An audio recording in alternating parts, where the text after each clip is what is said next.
work fast.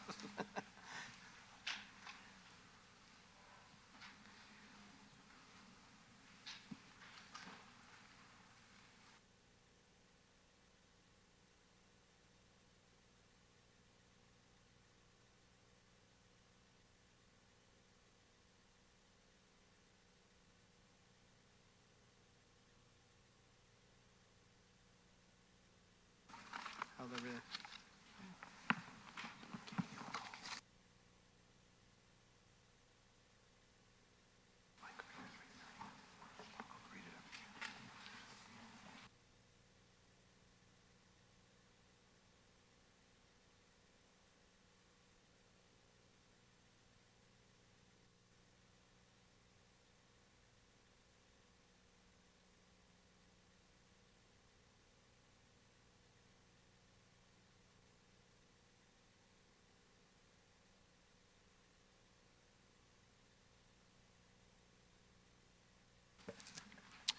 Good morning, everyone. As we begin today's meeting, we would like to acknowledge that we are gathering here today on the treaty territory of the Mississaugas of the Credit First Nation, and before them, the traditional territory of the Haudenosaunee, the Huron, and Wendat.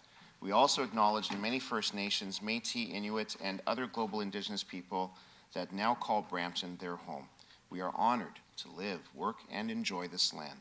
Good morning and welcome to our meeting of Brampton's Committee of Council. I will ask the clerk to give us a detail on who is present. Through you, Mr. Chair, the following members are present. In person, we have Councillor Santos, Chair Vasante, Councillor Brar, Councillor Power, Deputy Mayor Singh, Mayor Brown, and participating remotely at the moment, we have Councillor Paleshi, Councillor Medeiros, Councillor Keenan, and Councillor Fortini. So all members are present. Thank you very much, Mr. Clerk. And our next item is approval of the agenda. Sorry, Is Mr. any member? Clerk, I'm online as well. And Councillor Tour. Councillor Tour is here as well. So noted. We have approval of the agenda. Does any member wish to add a business item to today's agenda? Deputy Mayor Singh. Yes, I would like to add an in-camera item regarding a pending acquisition of a property. And I've talked to the, do you want to add anything, Samir? Yeah. Through the chair, it also relates to potential litigation. So if we can add that as an exception. As well. Okay. And then secondly, I'd just like to add a discussion about airport taxis.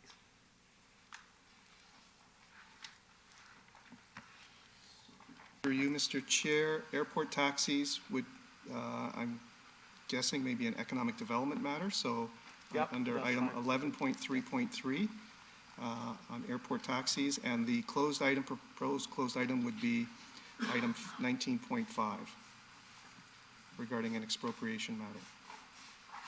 Thank you very much, Mr. Clerk. I see no other speakers, so I'd also like to ask to add a discussion item on user fees at the discretion of the CAO and the Public Works Commissioner. So through you, Mr. Chair, I would suggest that go under user fees, would be under corporate services. So that would be a discussion item 12.3.1.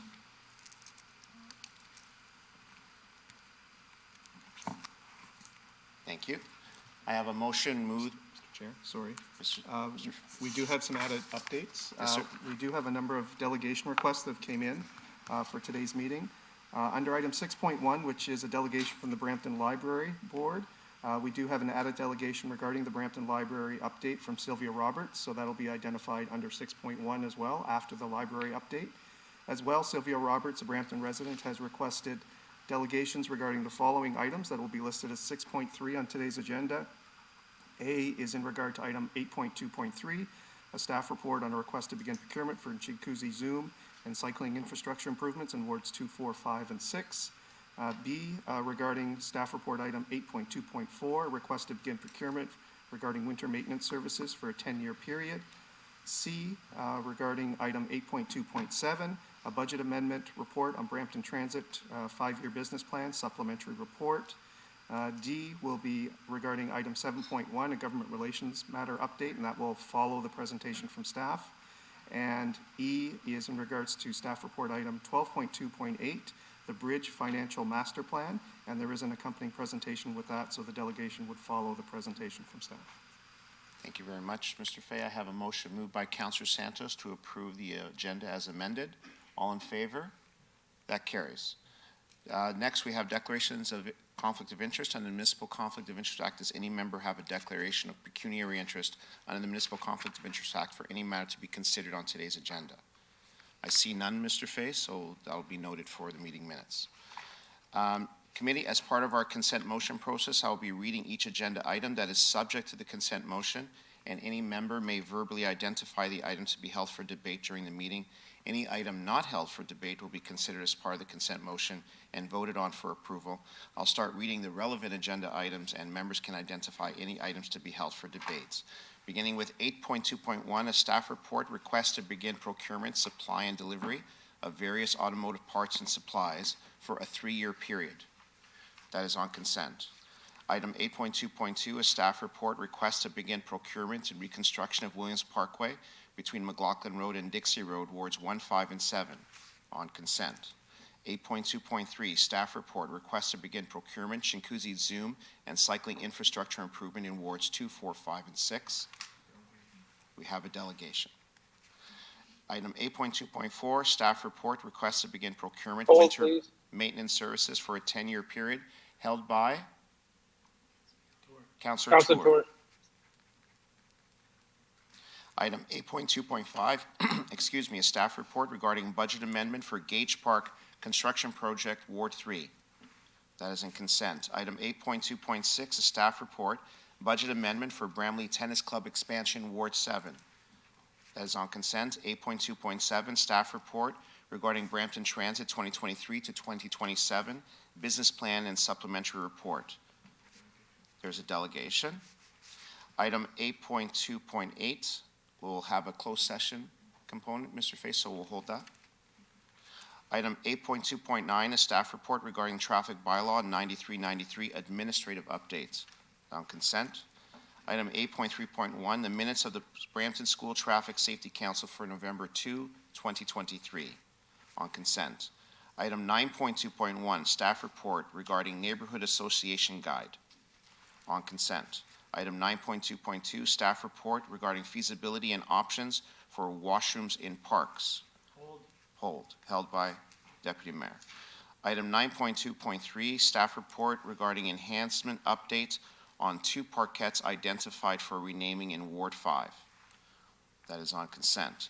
Item 9.2.4, staff report regarding request to begin procurement for the replacement of turf field at Terry Fox Stadium, Ward 7. On consent. Item 9.2.5, staff report regarding sacred fires at Meadowland Park, Ward 3. On consent.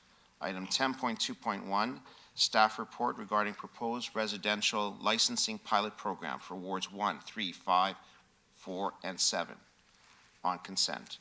Item 11.3.1, the minutes of the MedTech Task Force, May 24, 2023. That is on consent. Item 11.3.2, the minutes of the MedTech Task Force, November 23, 2023. That is on consent. And we have item 12.1.1, a staff presentation regarding a staff report for the Bridge Financial Master Plan that is held for presentation. Item 12.2.1, a staff report regarding transactions executed by administrative authority for July 1, 2023 to September 30th, 2023. That is on consent. Item 12.2.2, staff report regarding potential for improvements to maternity and parental benefits. Held by Councillor Santos. Brar. Item 12.2.3, staff report regarding budget amendment, certified commercial kitchen. Hold, please. Held by Councilor Councillor Tour. Tour. Thank you. Item 12.2.4, staff report regarding land tax apportionments pursuant to the Municipal Act 2001. That is on consent. Item 12.2.5, staff report regarding the 2023 third quarter reserve report. On consent. Item 12.2.6, staff report regarding the 2023 third quarter operating budget forecast. That is on consent. Item 12.2.7, staff report regarding capital project financial status report Q3 2023. That is on consent. Item 12.2.8, we are holding for the Bridge Financial Master Plan.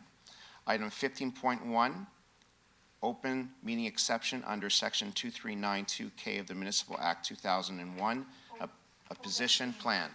That is, we're holding everything in closed, including 15.1, 15.2, 15.3, 15.4. Are there other items, Mr. Fay? Item 15.5. The clerk will summarize the items held by members for consideration or not part of the consent motion prior to approval of the motion. Through you, Mr. Chair, for simplicity, I'll just recap the items that will be part of the consent motion with the balance to be considered by committee during today's meeting. 8.2.1, a staff report on supply and delivery of various automotive parts and supplies. 8.2.2, a staff report on reconstruction of Williams Parkway. 8.2.5, staff report on budget amendment, Gage Park construction. 8.2.6, staff report, Bramalea Tennis Club expansion. 8.2.9, a staff report on traffic bylaw 9393. 8.3.1, minutes, Brampton School Traffic Safety Council. 9.2.1, a staff report on neighborhood association guide. 9.2.3, a staff report on enhancement of 2 parkettes identified for renaming. 9.2.4, a staff report on replacement of turf field at Terry Fox Stadium. 9.2.5, a staff report on sacred fires at Meadowland Park. 10.2.1, a staff report on proposed residential rental licensing program. 11.3.1 and 11.3.2, minutes from the 2 previous meetings of the MedTech Task Force. 12.2.1, a staff report on transactions executed by administrative authority. 12.2.4, a staff report on land tax apportionments pursuant to the Municipal Act. 12.2.5, a staff report on 2023 Q3 reserve report. 12.2.6, a staff report on 2023 Q3 operating budget forecast. 12.2.7, a staff report on capital project, Q3 financial status. And those are the items for consideration with the consent motion. Thank you very much, Mr. Clerk. I have a motion moved by Councillor Brar to approve the consent motion. All in favor? Is there anyone opposed? And that carries. Our next item is 5.1, an announcement regarding the Startup Visa collaboration between the Altitude Accelerator and Beehive. Joining us today is Pam Banks, the Executive Director, and Andrew Opala, Chair of the Altitude Accelerator, and Vikram Khurana, Chief Executive Officer for Beehive. Councillor Tour is the sponsor for this announcement. Welcome, Pam, Andrew, and Vikram. Good morning, Floor is Mr. yours. Chair and Mr. Mayor and members of the Committee of the Council. It gives me great pleasure to present to you this morning. There are no written submissions. Accompanying me is Pam Banks, who is the Executive Director of Altitude Regional Innovation Center. As you're well aware, the Innovation District has many partners. All of us frequently collaborate and play on our strengths. While we have many of our own exclusive specialties that cater to the citizens of Brampton and beyond, we also have many places where we can collaborate much more closely. In the situation of Startup Visa, in which the Beehive is founded to bring more innovative companies to Brampton so that they can create employment and exports, we are now also joined by Altitude as a designated entity by the Immigration, Refugee, and Citizenship Canada. And we are now both able to collaborate and bring foreign-born entrepreneurs to help them succeed in Brampton. To that effect, we have a lot of expertise in marketing overseas at Beehive, and we also have a number of programming services that are open to many different entrepreneurs of various industrial verticals. And Altitude itself has a specialization in clean tech, and so we are now able to collaborate, and we have signed an agreement where we will be doing the marketing for Altitude, and Altitude is in turn going to be doing specialized programming services for clean tech businesses. And with this, we expect to increase the number of people served, and we expect a bit bigger bang for the buck that we get from the city, and last but not the least, deliver more favorable outcomes. Thank you, Mr. Chair. Thank you very much, Mr. Vikram. Mr. Fay, do we have any speakers? Mayor Brown. So this Start a Visa program, I've been excited about since it started. And I know when you were here initially, you talked about what was happening in Toronto and that it was your belief that one day we're going to see one of these companies make an incredible mark. I think you even said that one day we're going to see Fortune 500 companies come out of this. Just very briefly, since we have the advantage of having you here today, are there any companies that are on the verge of success, maybe small success initially, but are there any success stories you can share with us? So off the top of my head, Mr. Mayor, one of our companies is raising money at $200 million valuation.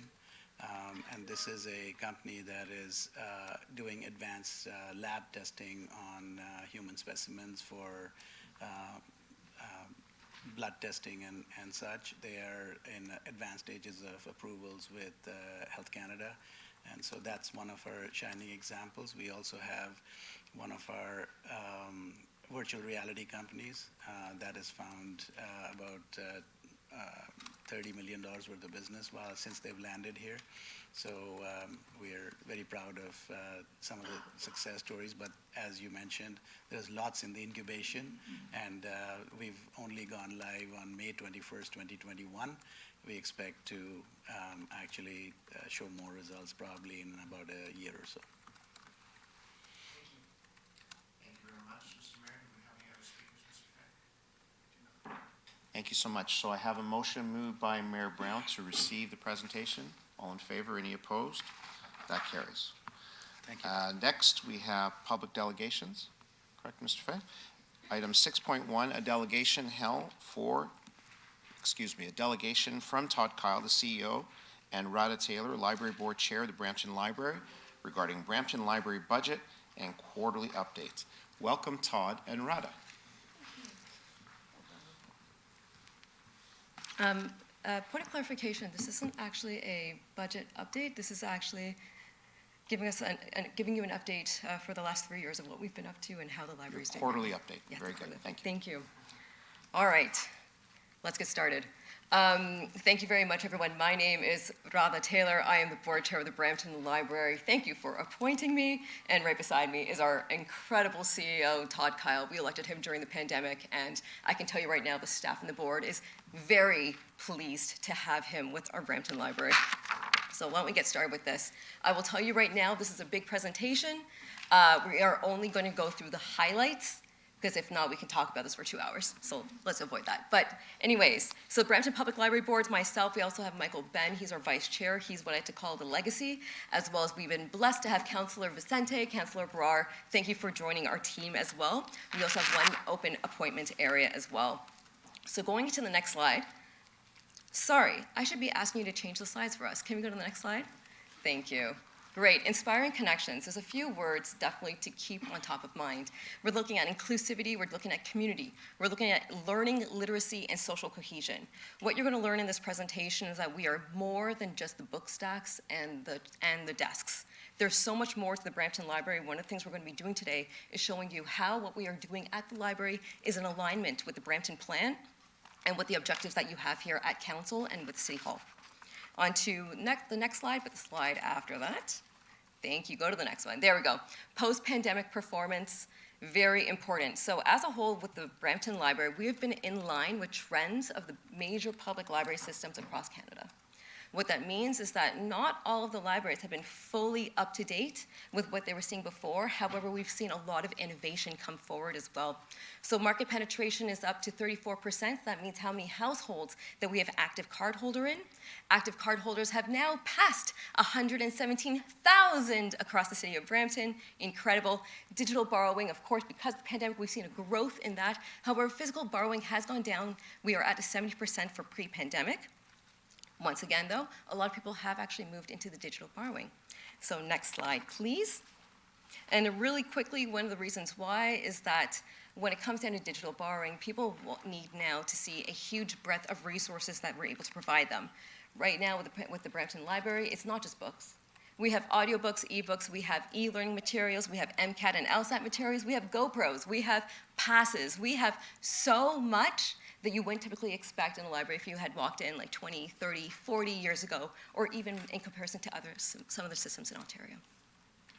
To the next slide.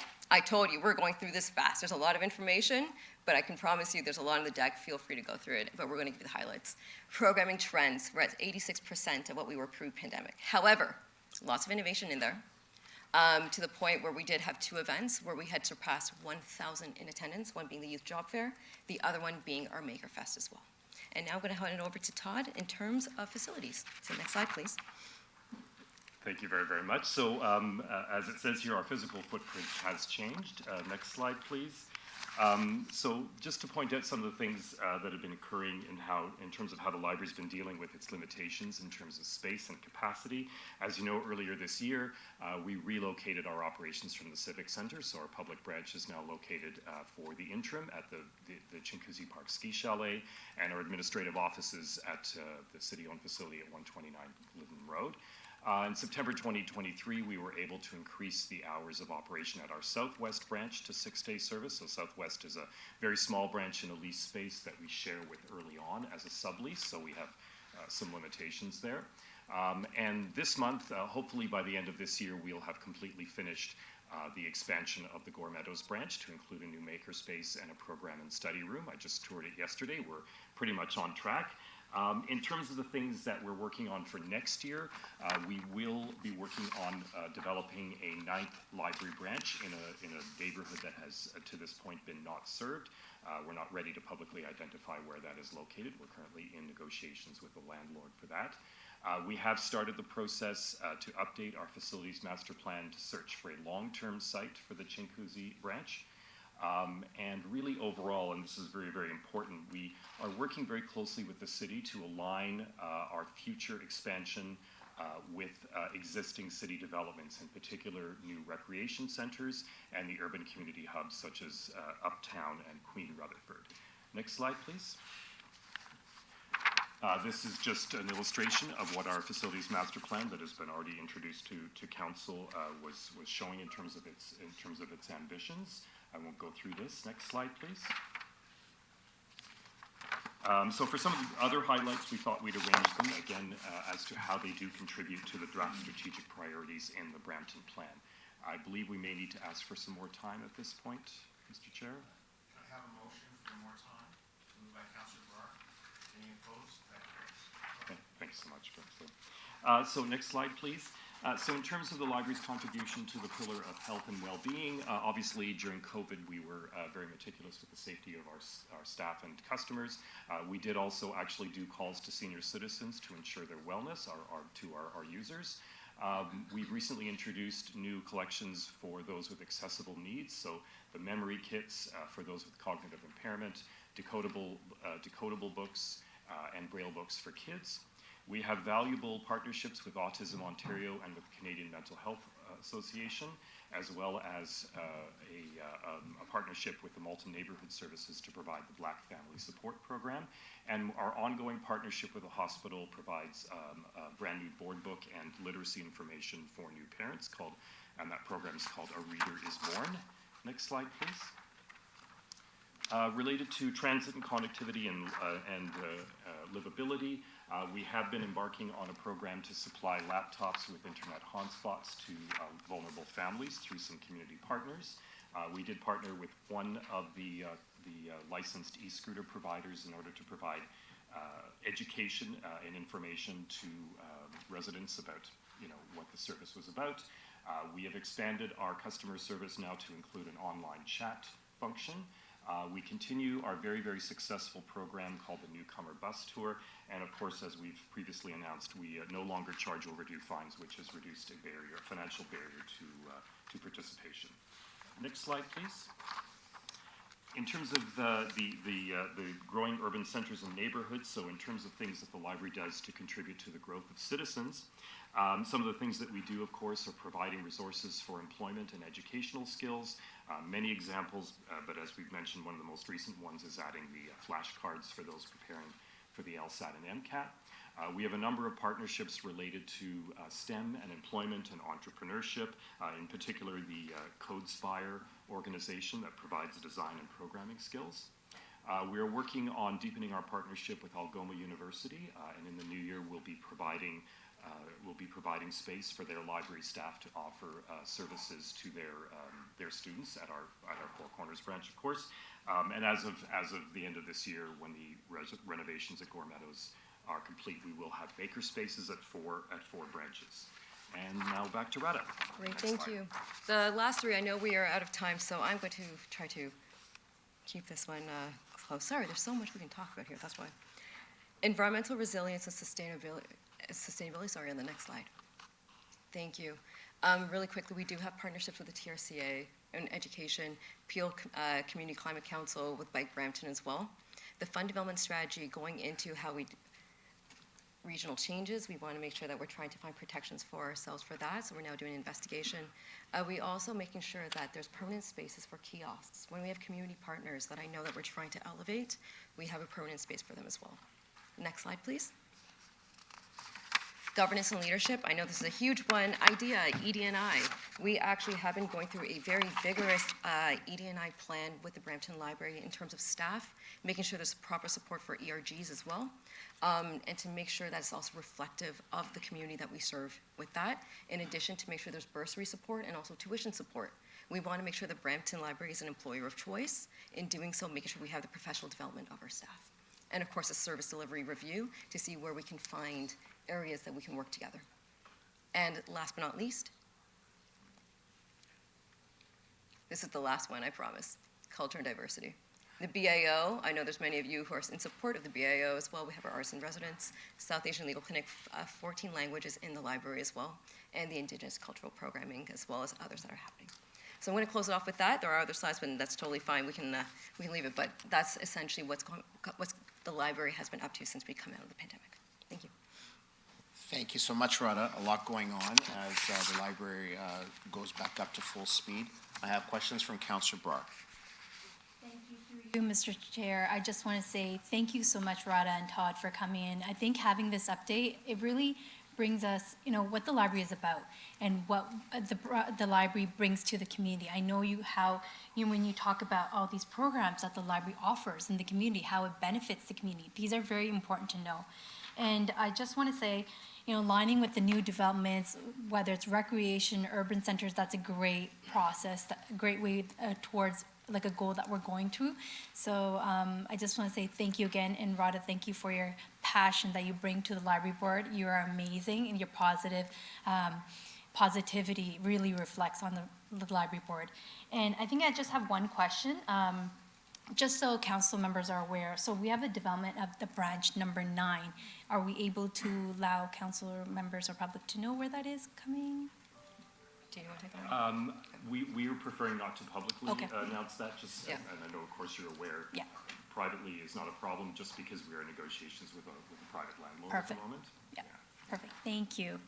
Thank you very much. Councillor Santos.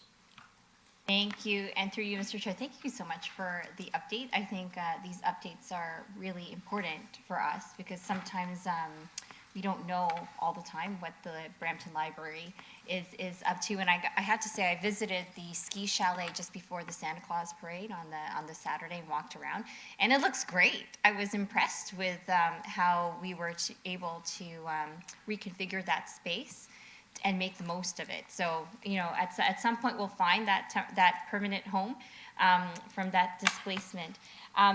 I'm so happy to see that the service delivery review is there. And I'm pleased to see all the programming at the library, love it.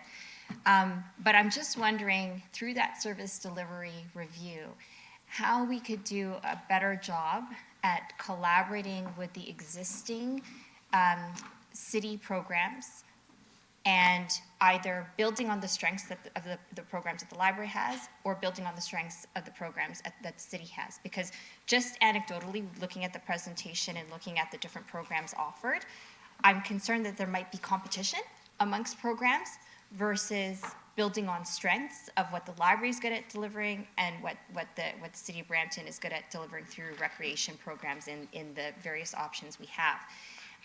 So for example, Bike Brampton, for example, and we're looking at ways to improve education around active transportation and cycling, et cetera. How do we, they're asking for more support in that regard. How can we collaborate together with the strengths that you have already at the library?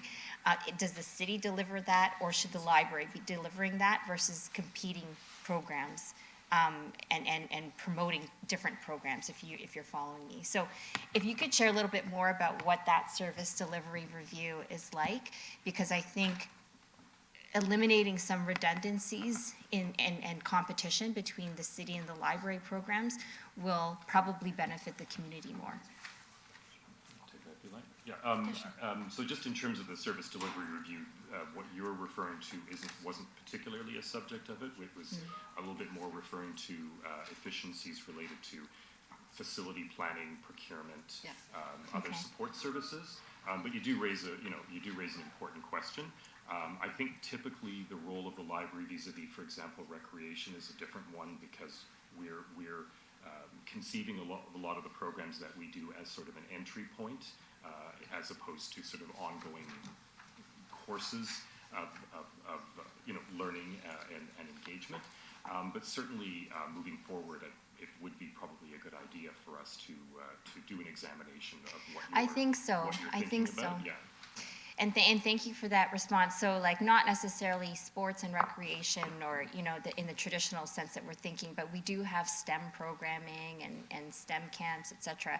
How do we, because it's the same property taxpayer that helps to fund the Brampton Library as well, how do we streamline some of those programs? So if the library is good at delivering stuff better than the city is, then how do we collaborate to reduce some of that redundancy? Okay. Thank you very much, Councillor Santos. Mr. Fay, do we have any questions from online? No, very good. So permission for the chair to speak. Thank you. Thank you very much, Radha and Todd, for coming today. We, of course, want to continue improving the way in which the library works together with the city. So as both myself and Councillor Brar sat with you on the board meeting yesterday, Todd, perhaps you can just give council a bit of a snapshot on one item of discussion which leads to us having the library collaborate more closely with the city. Sure. Thank you very much. Through you, Councillor, and obviously in reference to the last question, we've been working with the city on examining a process for service delivery review. It was partly in the context of the changes to Peel Region, and we brought a report to last night's library board meeting, which identified some opportunities that we've identified through that process. And really, in a nutshell, they involve making sure that as we go forward in terms of library expansion, that we're planning facilities in concert with all of the other exciting things that are happening, recreation, the urban community hubs, as I mentioned.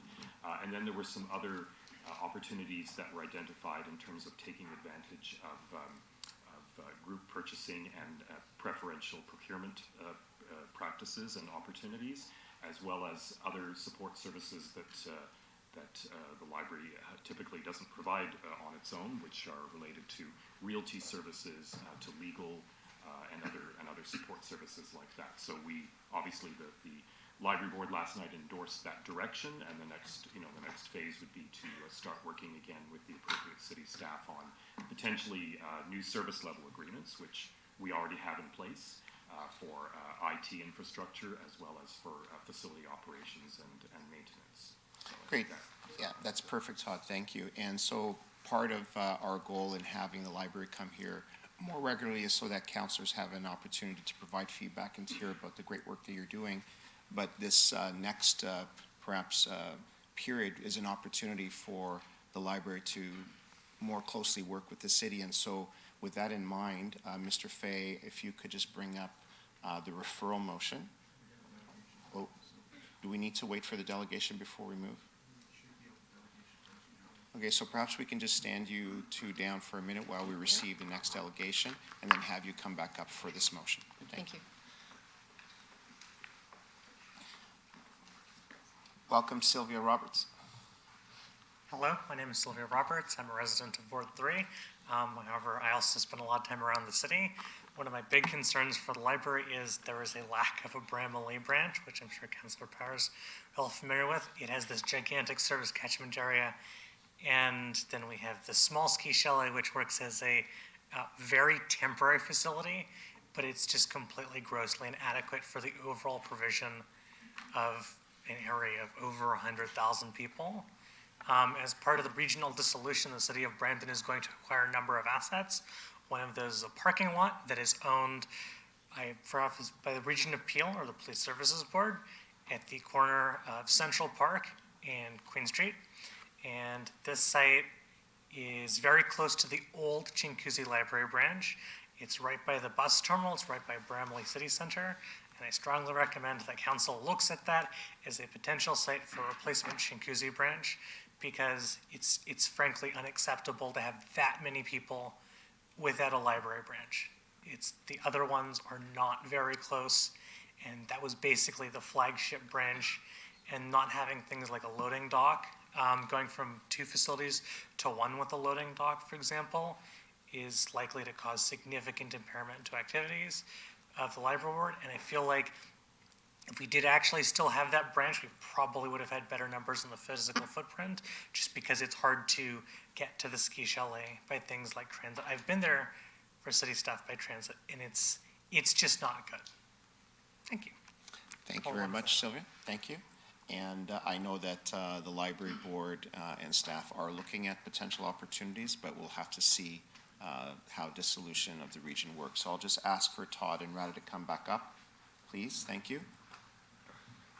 And so, members of committee, just like to have with respect to the presentation today from our library board chair and CEO, want to formalize that here at the City of Brampton. We do want staff to work together with library, and so would like to refer this this delegation back to staff, and with the following requests: that Brampton Library staff work together with the Brampton staff to integrate planning, design, construction, and development of library facilities, asset management, and long-term city facility planning to ensure library space grows as the city grows, and that city staff work to establish service level agreements for all services that the City of Brampton provides, and that service level agreements with the City of Brampton purchasing include provisions for city purchasing to work with the Brampton Library to procure any services that the city does not provide, guided by the city's purchasing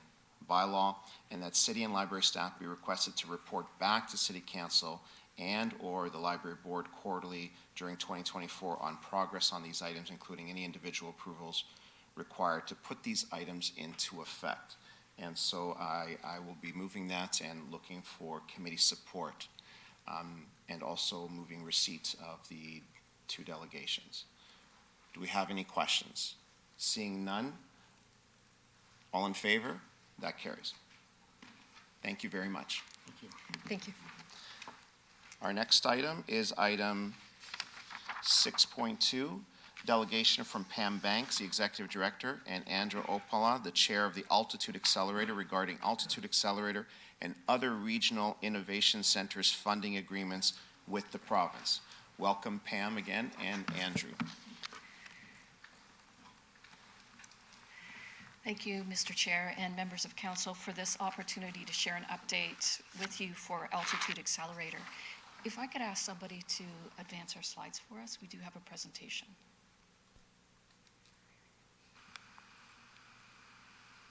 Just bring it up momentarily. Sure. As we're getting started, I'll just mention that we are part of Brampton's Innovation District. We do work very closely with an amazing team at Brampton Economic Development Department. And our goal in the Innovation District is really to focus work on later stage companies to launch to market and accelerate, basically grow and be viable and contribute to the economic prosperity of the city. Could I advance to the second slide? I passed that one, maybe the next one. So I just want to share with you a couple examples of companies that we have worked with. So one is Moby Systems. Moby Systems is a company that was flagged to us through Economic Development is part of the Global Talent Stream. So we work with their founder, Greg Schultz, to actually go through our incubator program. So they had a technology that was proven in another country. What they were really looking for was support to launch into the Canadian market, which we helped them from the incubator program. They subsequently actually opened an office here in Brampton at the old shoe factory, where they've grown, they've hired employees, so they're really contributing to sort of the economic fabric. Another company is ConsiderCare. So ConsiderCare also was a company that went through another program, I believe, part of the Innovation District through TMU. They were poised for growth and looking to actually raise their first seed round.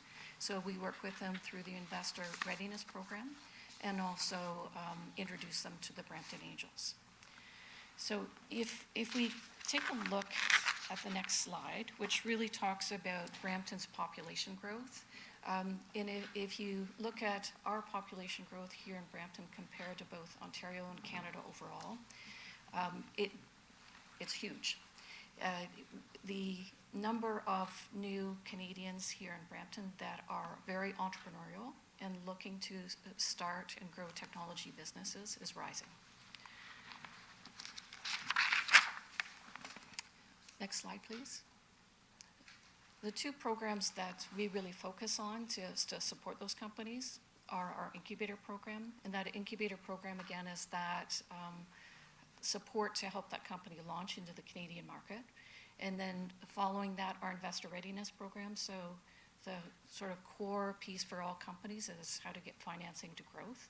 Of course, our main focus is through finding customers, but for those companies with higher needs for capital, we put them through an investor readiness program to help them prepare for their first angel or seed round. And then next slide, please. And of course, we earlier this year launched the Brampton Angel Group. So the Brampton Angel Group has been operating here out of West Tower City Hall. We've had 4 meetings. We are in the process of growing our angels. We have about 30 angels that are part of our group. And our goal is to help prepare these companies that are seeking financing and then put them in front of the Brampton Angel Group. Hopefully they'll be selected for screening and go on to present. So you can see that there's considerable activity in Brampton, both from a population perspective, also from a community perspective, through the Innovation District and the Angel Group. What we're here to ask this council for, next slide please, is support with our request to the Ministry of Economic Development, Job Creation and Trade. So there was a report that was circulated in print to you about the Regional Innovation Network. So we are a part of the Regional Innovation Network, which is Ontario focused. There are 17 centers like us across the province. The province did a great job of building out this network in 2010. Since then, their funding to this network has been flatlined. Could I have the next slide, please? So there hasn't been any update to the funding formula for the regional innovation centers in the past 12 years. If I flip back to kind of the growth of the city of Brampton and also the focus on entrepreneurship from our immigrant population, it's important for the province to recognize that they need to update their funding formula. So if we look at the last 12 years, we've experienced a 35% decline in funding. So we are hoping that we can get the support from this council to help advocate for the province to actually review the funding formula for the innovation centers across the province, recognizing the importance of entrepreneurship and innovation to economic growth.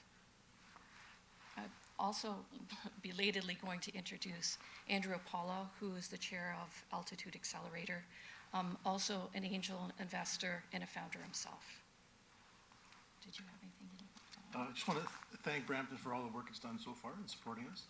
I've been a member of a number of angel groups, and the angel groups that succeed are the ones that have a community support for the angel activities.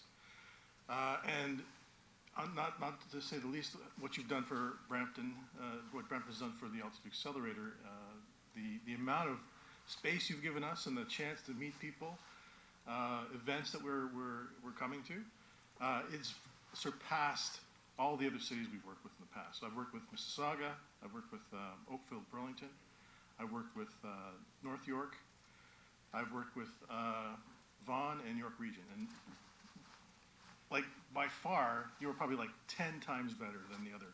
So you should give yourselves a hand of applause there. Great job. So thank you very much. Thank you very much. We have questions from Councillor Santos. Thank you through you, Mr. Chair. So the Altitude Accelerator plays such a vital role in the ecosystem and for us to remain competitive in Brampton as the center of the innovation corridor. And so totally appreciate the work that you are doing to bring many of those businesses, perhaps are at the Beck stage or the Beehive stage, to the next level and connecting them in order so that they can scale up. And support economic development and job growth in the city of Brampton. And so thank you for your delegation, and Councillor Tour, who's Chair of Economic Development, as well as myself, Vice Chair of Economic Development, support the advocacy efforts. And so I am happy to refer this delegation back to the economic development team so that we can officially advocate on your behalf to the provincial government, particularly the Ministry of Economic Development, Job Creation and Trade, but also our local MPPs as well. I know that some of them have already toured the Altitude Accelerator, and so they are also our advocates in Brampton and most certainly should be advocating on your behalf as well. So just a referral back to economic development to do the work on advocacy for Altitude Accelerator. Thank you. Thank you very much, Councillor Santos. I see no further questions, so we have a motion of referral back to staff. Moved by Councillor Santos. All in favor, any opposed? That carries. Thank you both. Our next item is 7.1, Government Relation Matters, and we have Andre from the CA. Mr. Fay. We have the added delegation 6.3 from Sylvia Roberts, and this is in regards to 3 staff reports plus 2 other items after the delegations will occur after the staff presentation. So the 6.3 A, B, and C are in regards to staff report items 8.2.3, 8.2.4, and 8.2.7 from Sylvia. Welcome, Sylvia.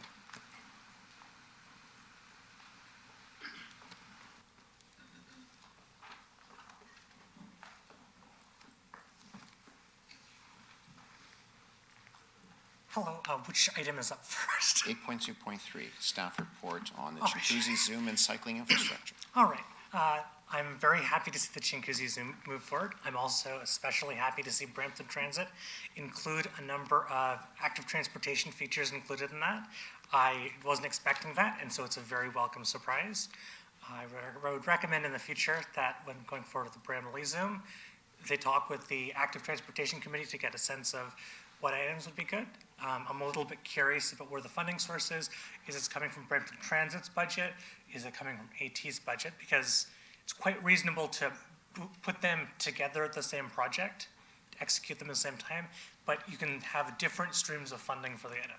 So it makes sense for the AT items to come from the AT budget. And then when it comes to the Bramalea Zoom, which is the next one, so it's important to keep that in mind when approving this one. The Bramalea Road EA for this was done in such a way that if you execute it, you may need to rip up the infrastructure within 5 years in order to redo the road because of how that is set up. And that is a significant concern because for that, there's plans to partially widen the road, but what's necessary for that is actually having full dedicated lanes for that. As part of the Chinguacousy Zoom, since the regional dissolution is coming forward, I would hope that as part of the Chinguacousy Zoom, they're looking at bus lanes along Steeles where both the Chinguacousy Zoom and the Steeles Zoom will overlap because we'll have extremely frequent buses. I know that's not something that needs to be in this report, but it's something to look forward to for council. If possible, for staff to provide some information on how transit signal priority works for Zoom, because I've seen it mentioned a little bit, but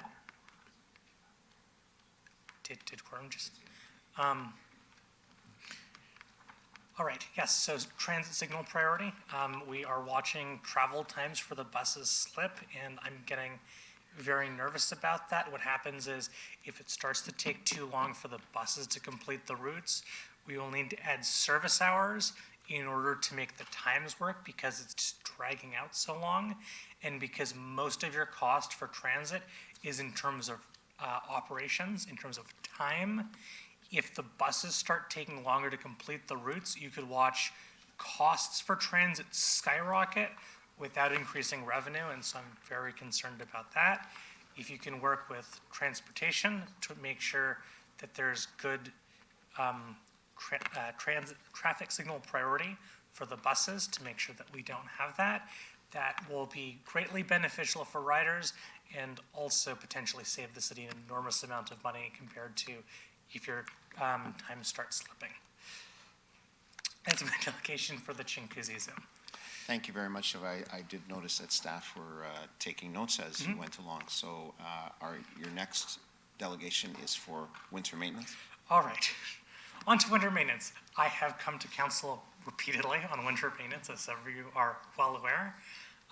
There's a lot of room for winter maintenance to be done. The sidewalks are a notable issue, especially for kids going to school. And I've run into issues where chunks of the transit system become unusable because it's physically dangerous to get there because there's these big berms at the bus stops, and then also the sidewalk can become completely impassable. And so if you want to make sure transit gets to be able to be well used and properly used, it's important to make sure that not just the bus stops are clear, but also the sidewalks in order to be able to access that. I have also talked to a number of cyclists, and we do have a great trail system.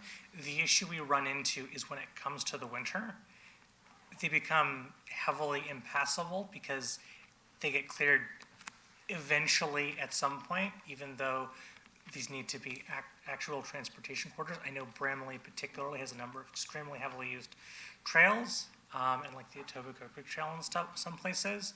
I've talked to cyclists, and effectively they can't use the trails because they will start down the path and it's clear, and then they will get to a section where it snowed and then partially melted and refroze, and it's basically a field of ice, and they have to walk their bike for the next kilometer, which is very difficult for encouraging active transportation use.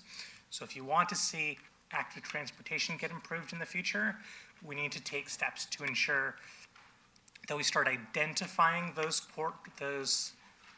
corridors that should really be classified as actual transportation facilities instead of just, we'll get around to it because it's recreational. All right, that's it for the snow item.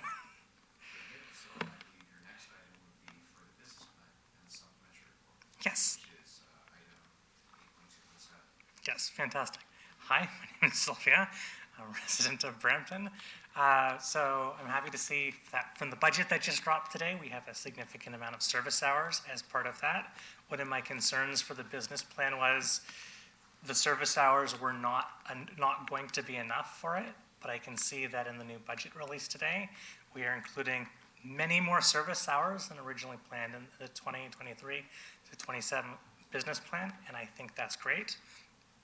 There's, because part of regional dissolution, there are also steps that are needing to be taken, for example, reviews on bus lanes, because the region has, on certain corridors, been unhappy and not wanted to do it.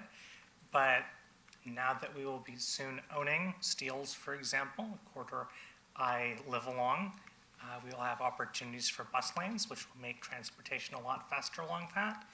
And so there's many opportunities there to improve transit that we had not previously been able to have. The traffic signal priority also was something that the region, I believe, had a significant amount of influence on in how much they could do that. But now that the city will soon be owning it in the term of the 2023 to 2027 business plan, this allows staff to come forward and start prioritizing the buses.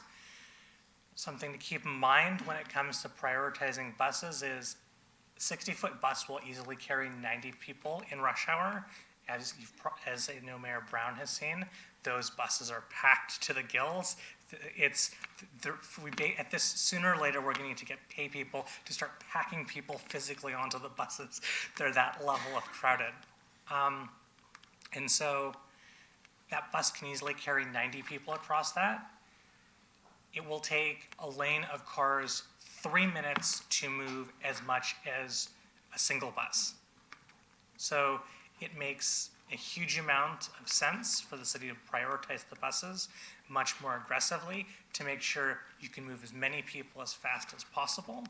And part of the issue is our travel times are starting to slip because it's so overcrowded, and it's difficult for people to get in and out of the buses. Once you get past a certain amount of crowding, they have to start struggling in order to get out, which really delays the loading process and the disembarkation process.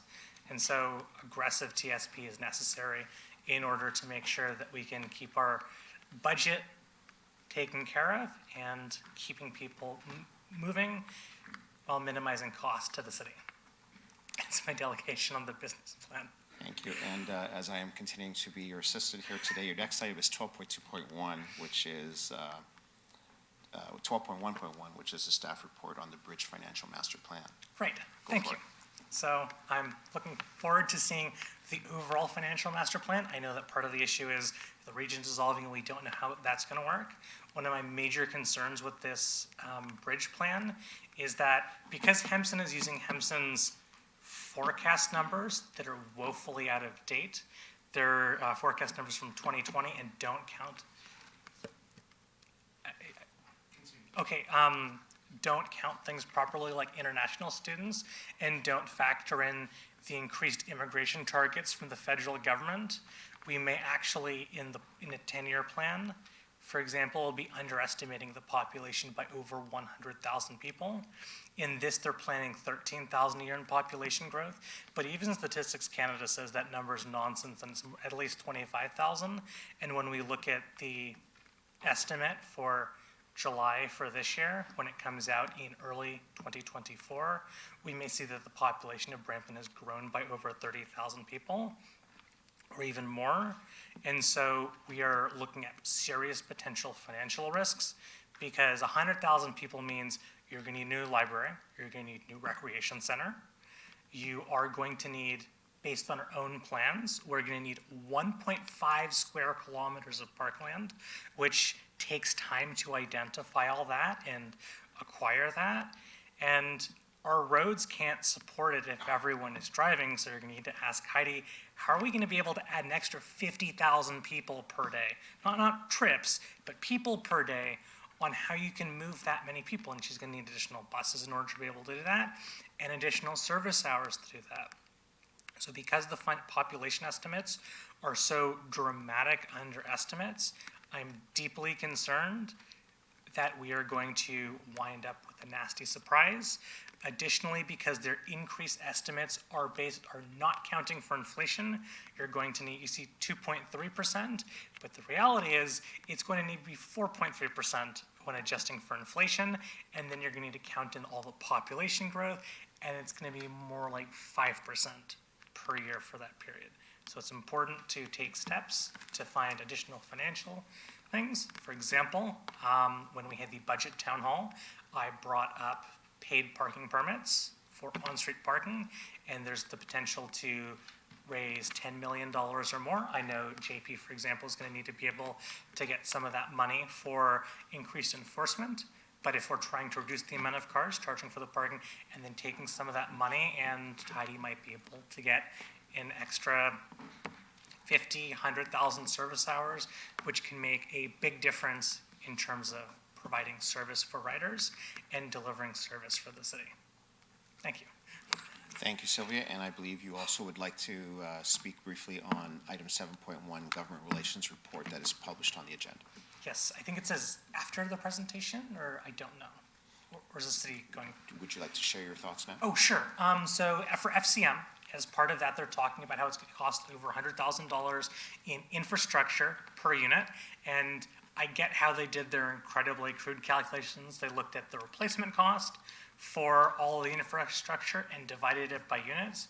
But the reality is a number of parts of the city, for example, I live in Peel Village, and because the population has fallen enormously from its design capacity, there's a significant amount of hard service that's available, and so the actual capital cost is not going to be anywhere near as much as FCM provided if the city is prudent about how it does growth. Particularly, infill growth requires dramatically less in terms of hard infrastructure to be added than greenfield growth. Greenfield growth is very expensive for capital cost to provide, but for infill, especially, roads are quite expensive, and so if we can shift it towards buses, for example, along Queen Street, it's very easy to add service. You give her a dozen buses along Queen Street, and those buses are going to be full within 24 months. So that allows you to get extremely high utilization of your assets and reduce the overall cost for managing growth for all of your new residents. Thank you. And thank you very much, Sylvia. So I see no questions from members. So I have a motion moved by Councillor Santos to receive the delegations. Mr. Fay? All in favor, any opposed? That carries. Next, members of committee is 7.1 Government Relation Matters, and we have Andre Hoffman from the CAO's office here with a presentation for Committee on Government Relation Matters. Welcome, Andre. Thank you and good morning. And through the chair, I'll begin with an update on regional matters. Can move to the next slide.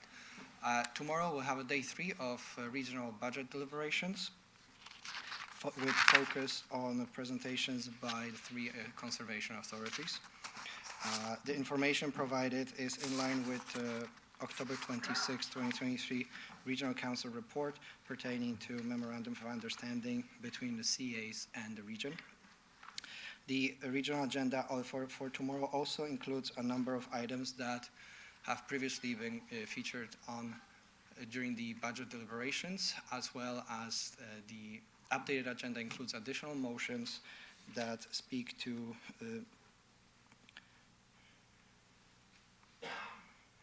including motion from Councillor Demerla that calls for additional funding for provincially mandated programs, as well as motion from Councillor Tejo with amendments to the budget requiring emergency funding for food bank. Staff continue to closely monitor regional budget deliberations and remain available to provide any support required. Next slide, please. Moving on to provincial updates. The provincial government has responded to the federal economic statement, including support for measures intended to increase housing supply. The province has also called on the federal government to implement a new infrastructure program that would align with provincial infrastructure priorities. The province has also called on the removal of carbon tax on all forms of heating, home heating. Next slide, please. The provincial government has also introduced the Building Infrastructure Safety Act 2023. Through that legislation, the province is proposing to prohibit underground infrastructure owners and operators from charging fees to locate telecommunications lines, water mains, and gas pipelines. The legislation intends to prevent infrastructure damage and reduce construction costs. Next slide, please. Also last week, the province has announced investment of $18 million over 3 years to help police services combat and prevent auto theft. As a result of that announcement, the Peel Regional Police is receiving $900,000 to advance their work on auto theft prevention and education. Next slide, please. Before I move on to federal updates, I just wanted to also flag for you 2 significant announcements that took place earlier this week and we weren't able to capture in the slides due to time constraints. First is this past Monday, the City of Toronto and the province have announced a new deal to help the city achieve long-term financial stability and sustainability. The province has agreed to provide the city with up to $1.2 billion in provincial operating support over 3 years and significant capital relief to the tune of $7.6 billion. Funding includes $330 million over 3 years for new subway integrated provincial transit projects that include Eglinton Crosstown LRT and Finch West LRT, Additionally, there's $300 million for one-time funding to increase TTC ridership and sustainability, $750 million in funding for 55 new subway trains for TTC's Line 2, as well as $600 million in additional operating supports for shelters and homelessness, conditional on federal support. The provincial support also includes uploading both the Gardiner Express and Don Valley Parkway to the province subject to third-party analysis. As part of the agreement, the City of Toronto has also agreed to meet or exceed its housing targets. Furthermore, it has also agreed to recognize provincial ability to advance any work and approvals at the Ontario Place. In a statement, AMO has indicated that Toronto agreement recognizes the current provincial municipal fiscal framework is falling short, which is why AMO has been calling on the province for social and economic prosperity review that can help put municipal finances on a sustainable footing. AMO has also observed that municipalities with similar challenges are also expecting assistance from the province and look forward to meaningful engagement building on the new deal between Toronto and the province. Also on Monday, the province has held a housing forum during which the Minister of Municipal Affairs and Housing has put forward his priorities on that file. This further demonstrates provincial focus on building 1.5 million new homes by 2031. The forum participants included some municipal representation, municipal sector associations, non-for-profit organizations, and building sector representatives. The minister indicated that his priorities for the next several months include a new use it or lose it approach to hold developers accountable for getting shovels in the ground for approved housing development permits, something that the city has been advocating for, an intent to release the finalized provincial policy statement, as well as strategy to leverage modular housing to create more housing supply quickly. There was a report at the Regional Council recently speaking to that very issue in the regional context. The minister has also highlighted the need for an ongoing provincial federal advocacy to secure more funding for housing enabling infrastructure. And moving to federal updates. Next slide, please. Federal government has also announced a funding of $7 million for the region of Peel to open a new reception center at Peel International Airport. The center will provide more streamlined services and supports to asylum claimants, as well as additional shelter. The center will also be operating in collaboration with a variety of community organizations to streamline services moving forward. Next slide, please. Also, the Association of Municipalities and of Ontario has released a statement on a federal fall economic statement, stressing the importance for renewed funding for crucial infrastructure, as well as the further action by the federal government in response to the national housing and homelessness crisis. Next slide, please. And the last slide speaks to research released by the FCM, which you've already heard about through a delegation. The FCM has commissioned a paper that has found that on average across the country, the cost of municipal infrastructure required to support new housing is in the range of $107,000 per house or per home. FCM has indicated that given that there is an estimate, there are estimates that we require 5.8 million homes to meet our current housing challenge. That would add up to approximately $600 billion in municipal infrastructure needs. FCM has indicated that while it's not calling on the federal government to put forward such a significant amount, it is using that amount to demonstrate the sheer scale of the challenge ahead of us. Thank you, and this concludes today's presentation. Thank you very much, Andre. I see no questions from members, so I have a motion moved by Councillor Pelletier to receive the presentation. All in favor? Any opposed? That carries. So now, members of the committee, we're going to move on to the Public Works and Engineering section, and we're going to 8.2.3, a staff report regarding a request to begin procurement on the jacuzzi Zoom and cycling infrastructure improvements in wards 2, 4, 5, and 6. Do any members have questions? Seeing none, I have a motion moved by Deputy Mayor Singh to move the report. All in favor, any opposed? That carries. Our next item is 8.2.4, staff reports, request to begin procurement for winter maintenance services for a 10-year period. Councillor Tour, you have some questions? Through you, Mr. Chair. Just a couple of points. Number one, my question is, why are we looking for a 10-year contract for winter maintenance services?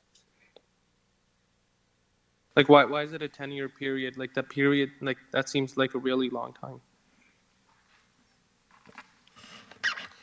Through the chair to Councillor Tour, in going out for winter maintenance contract, one of the conditions of the contract is that the contractor have and provide new equipment for snow clearing. And in order to have that condition in, we would have to have it spaced out over 4 years so the contractor can get a return back on his investment.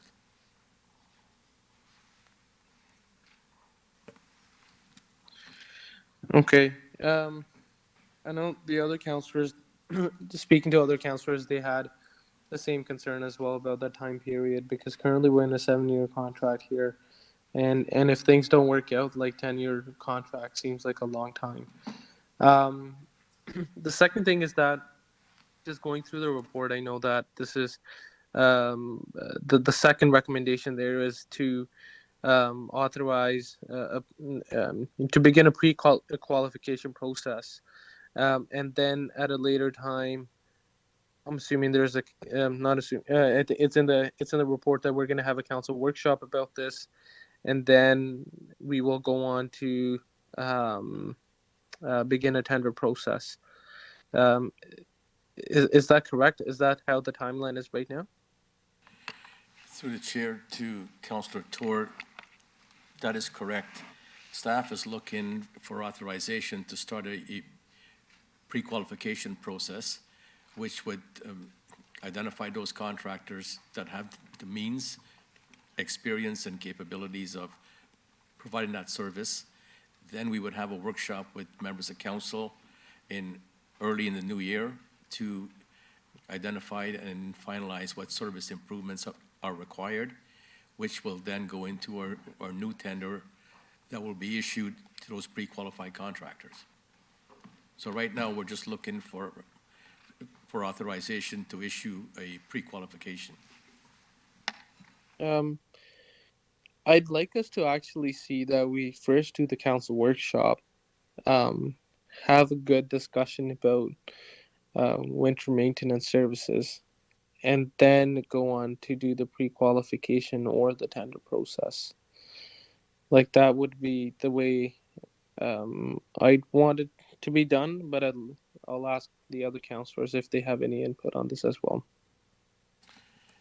Through the chair, if I could provide a comment to that. The pre-qualification is just selecting contractors on a short list who meet the requirements of the city of Brampton. It's also being done because our timing of getting that new contract out and in place may not be ready for the winter season of 2024 if we wait to issue the pre-qualification later on. No, that is understood, but I think that's, again, it is just, I'd rather have council have a full discussion and a workshop on what kind of winter services, we want to see some additional services, what kind of models that we have, and then go on based from that, versus if we do a pre-qualification process now, that may leave contractors out that we may need down the road after the workshop. That's just the thought process there. And in regards to the timeline, I think for some other items, some public works, some were procurement items in different areas, different departments. I know it's been the same concern from council that we're kind of doing things at the very last minute, I would say, where we're sort of tied in, like we're always in a race against time. And then this is again one of those things that if we, I hear you on this, that if we don't do this now, it's gonna possibly not make it on time. But that is just more so a comment on that. Thank you, Mr. Chair. Those are just my comments for now. Thank you, Councillor Tour, and we do have other speakers. Mayor Brown. Yeah, I sort of going the same direction that Councillor Tour was as well. I think there are some decisions that council needs to make, and I think a workshop understanding the scope of those costs and changes, I think, would be helpful. And we've had a long-standing discussion about windrow service, but we also hear that the municipalities that have the windrow service have more complaints from the windrow service than any other aspect of snow removal.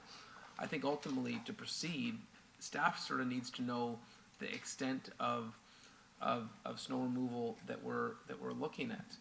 And so I think we could organize a workshop very quickly, whatever timelines we're pressed against. So I would welcome that suggestion from Councillor Tour. I'm not sure if that's a deferral or a deferral until a workshop can be completed. But I'd also say there are some wild cards out there in the sense that what's happening with the regional roads? Is that going to be a responsibility of ours? And will we have what happens to those contracts that exist? I also have apprehension about the length of the term. I understand that who's ever successful is probably purchasing equipment for the purposes of that contract. I remember when they did this provincially, that was one of the reasons they had longer terms. But the challenge is if we have, I look at the contract we have right now, a 7-year term. I can't tell you how often people have brought up, can you change this? And once you're in the contract, it is so much more expensive to change. Councillor Basante, I look at you. There's a few times you've had motions in the last term of council where we were told changing a contract within the term of the contract is financially punishing. And so I just worry if we don't get exactly what we want and there's any changes, we're going to pay twice as much. And so given all the variables here, regional roads, the expectation that council has, I think more clarity for staff on this would probably be helpful. And so I'll wait till everyone else has spoken, and then if Councillor Tour wants to put a deferral until a workshop, or I'm happy to do that as well. Very good, Mayor. So I believe we are referring this back to staff and a workshop, but I do have other speakers. Deputy Mayor Singh. Yeah, I just want to concur with Councillor Tour and Mayor Brown. I do have serious concerns about the length of the contract. It also handcuffs future councils as well. I know what it felt like to be handcuffed by the previous contract, and I wouldn't want to put other councils through that as well. So I would definitely look at shorter. We could look at, a 3+2 or something, so it keeps the contractor on their toes as well. But I would like to see a shorter time period. And I will support the referral. I think we have to. And we knew this contract was coming. So everybody knew it was 7 years. All the councillors knew, everybody knew. So it shouldn't be a surprise to anybody. And we should anticipate some sort of, minor delays. We're only looking at doing a workshop in January. So I think council should be afforded that luxury, and I will support that. Thank you. Thank you very much, Deputy Mayor Singh. Councillor Pleshy. Thank you, Mr. Chair. So as one of 3 councillors that were here 7 years ago to enter into this, so we thought about a lot of the things that we've talked about throughout the previous terms, and windrows especially. We thought about it, we talked about it, we debated it. It was too expensive. It continues to be too expensive. I don't think that we're ever going to be able to do windrows in the city of Brampton because it is too expensive. Entering into a 10-year contract is probably going to make it as cheap as it will ever be in front of you to make that decision to do the windrows. 7-year contract as opposed to a 5 and a 4 and a 3 back then, it saved the taxpayers so much money. Entering into a 10 is probably going to do the same. So yes, do we need to think about everything that we may see over the next, if we enter into another 7 or a 10, Do we need to think about that now and trying to include it? Yes, we do. But Mr. Gasper stood up here and said that we were gonna have a workshop, we were gonna talk about. So I'm a little bit, I don't understand why this is before us, and hearing you now, Mr. City Manager, saying that if we don't potentially do this, this is gonna jeopardize the 2024 season. I don't like hearing that. It goes back to what Councillor Tour was saying, and always feeling like we're behind when we should be in front of this. I agree with I support the referral. I think that we need to dive into a workshop to see what essentially we can all discuss, debate, and try and get included and look at the opportunities of that contract. But don't be opposed to a 10-year. Don't think about handcuffing the future councils. Think about the taxpayers and entering into 10 years. That's the way this industry works. That's the way it's going with every municipality, from what I'm hearing, is longer contracts is cheaper for the taxpayers. So let's not put our nose up at that just yet, but let's get into a workshop so we can actually get into this and find out what those dollars are out there. We also want to know other municipalities, what they're paying, as much as we can. We want information before we make a decision, right? Thank you, Mr. Chair. Thank you very much, Councillor Pleshy. I see no further speakers, so if the chair could speak through to the CAO, is it possible for us to schedule a workshop very quickly so that we can compress this process and give you the time to do the work? Yeah, that's possible. In fact, there's one being scheduled for early New Year. And would that allow staff the time to listen to and provide feedback with council and then have you do that procurement process after? With a workshop scheduled for early January, it could make that timeline. Very good. I see no further questions from members, so I have a motion of referral moved by Mayor Brown. All in favor, any opposed? That carries. Move. Do we have another speaker? No, okay. Our next item is item 8.2.7, staff report on Brampton Transit 2023-2027 business plan. This was held for a delegation, which we've already received. Do any members have questions? Seeing none, moved by Councillor Power. All in favor, any opposed? That carries. Our next item is item 8.2.8, which we will hold until we have held our in-camera session. And moving on, we have councillor question period.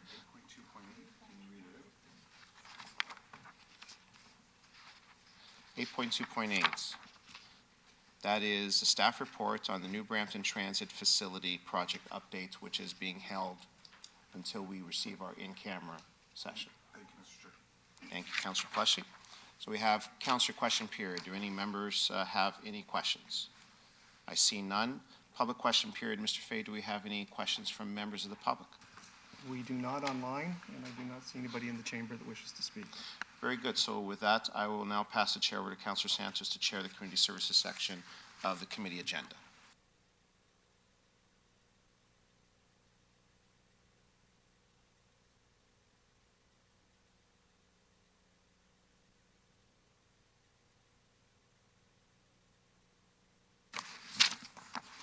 Okay, so we're now at the community services section of the agenda, and there is one report that was held by Deputy Mayor Singh, 9.2.2, regarding the feasibility and options for washrooms in parks. Go ahead. I saw that the recommendation 2 is upon approval of the 2024 budget, staff proceed with the enhancement of the portable washroom program. Is that what's being shown in the appendices? Through the images, sorry, image 1 and 2. Yeah. Sorry, is that what's shown as image 1 and image 2 in the report? Is that the enhancements we're looking at doing? Through the chair, the enhancements we're looking at are increased cleaning frequency. We have about 200 portalets throughout the city, so we're looking at, with our parks team, trying to increase the frequency. Typically, it's a once-a-week cleaning. Okay. So we're going to work at increasing that, especially in areas that are of higher usage. Okay. And then the enclosures, are we changing the enclosures? So the enclosures, our goal is to work with the councillors through the Parks Enhancement Funds and identify areas where these enclosures may be beneficial to have. Okay, I just have reservations about the enclosures. I think it's too enclosed. And I've had concerns at city parks about transparency of who's going into the washroom. And there's also safety concerns around that. So I actually like the blue, the current ones we use. Okay. So maybe just to council, if you're thinking about these, I'd just be careful about doing that. I'm okay with the blue boxes as well. And as long as we're cleaning it more, I'm good with that. Because, yeah, I'm good with that. I just, that closure just raised some alarm bells for me. Okay, thank you. Thank you. Thank you. And just for clarification, the only enclosures right now are actually in Ward 5, I believe. And at first, there was some apprehension, because it's in our wards, but there's only 2 of them, around the same concerns. But since then, we haven't received any complaints about the residents like that. But I think that because it's part of the park enhancement program, it's kind of pick and choose for whatever councillors want to use for their enclosures. Thank you so much, Deputy Mayor Singh. So receipt of the report moved by Deputy Mayor Singh. All those in favor? Any opposed? That carries. And to approve the report, from Deputy Mayor Singh. All those in favor? Any opposed? That carries. Thank you. I don't think there's any other items that were held in community services, Mr. Clerk, which brings us to councillor question period. Do any members of committee have any questions regarding this section? Seeing none, public question period. Any questions from the public in community services? There are none online, Chair Santos. Thank you so much. The next section is legislative services. The one report was already put into consent, which brings us to councillor question period. Do any councillors have any questions regarding this section? Seeing none, public question period and members of the public, I see none. Councillor Tour, nothing was held for economic development, so, was there an added item? There, we do have the added item from Deputy Mayor Singh, 11.3.3 regarding airport taxis. Apologies, Deputy Mayor Singh. I'm gonna stand this item down. Sorry to remove it. It's, we'll do it another time. Okay. So Deputy Mayor Singh has withdrawn that added item. Any members of committee have any questions regarding this section?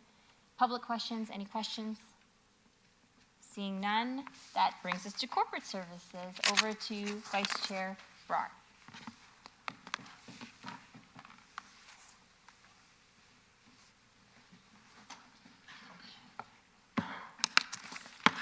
Thank you, Madam Chair. Councillor Santos, our next item is 12.1.1, a presentation regarding item 12.2.8, staff report regarding the Bridge Financial Master Plan. Joining us today is Andrew Hampson, working with staff on this matter. After the presentation, we can bring forward and consider the staff report item 12.2.8. Welcome, Andrew. Good morning, everybody. My name is Andrew Mirabella, Associate Partner at Hampson Consulting.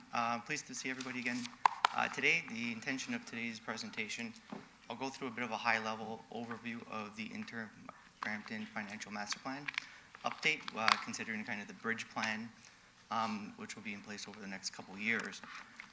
So if we go to the next slide, just to provide a bit of a study context and background, we were engaged in 2022 to assist the city in updating its long-term financial master plan.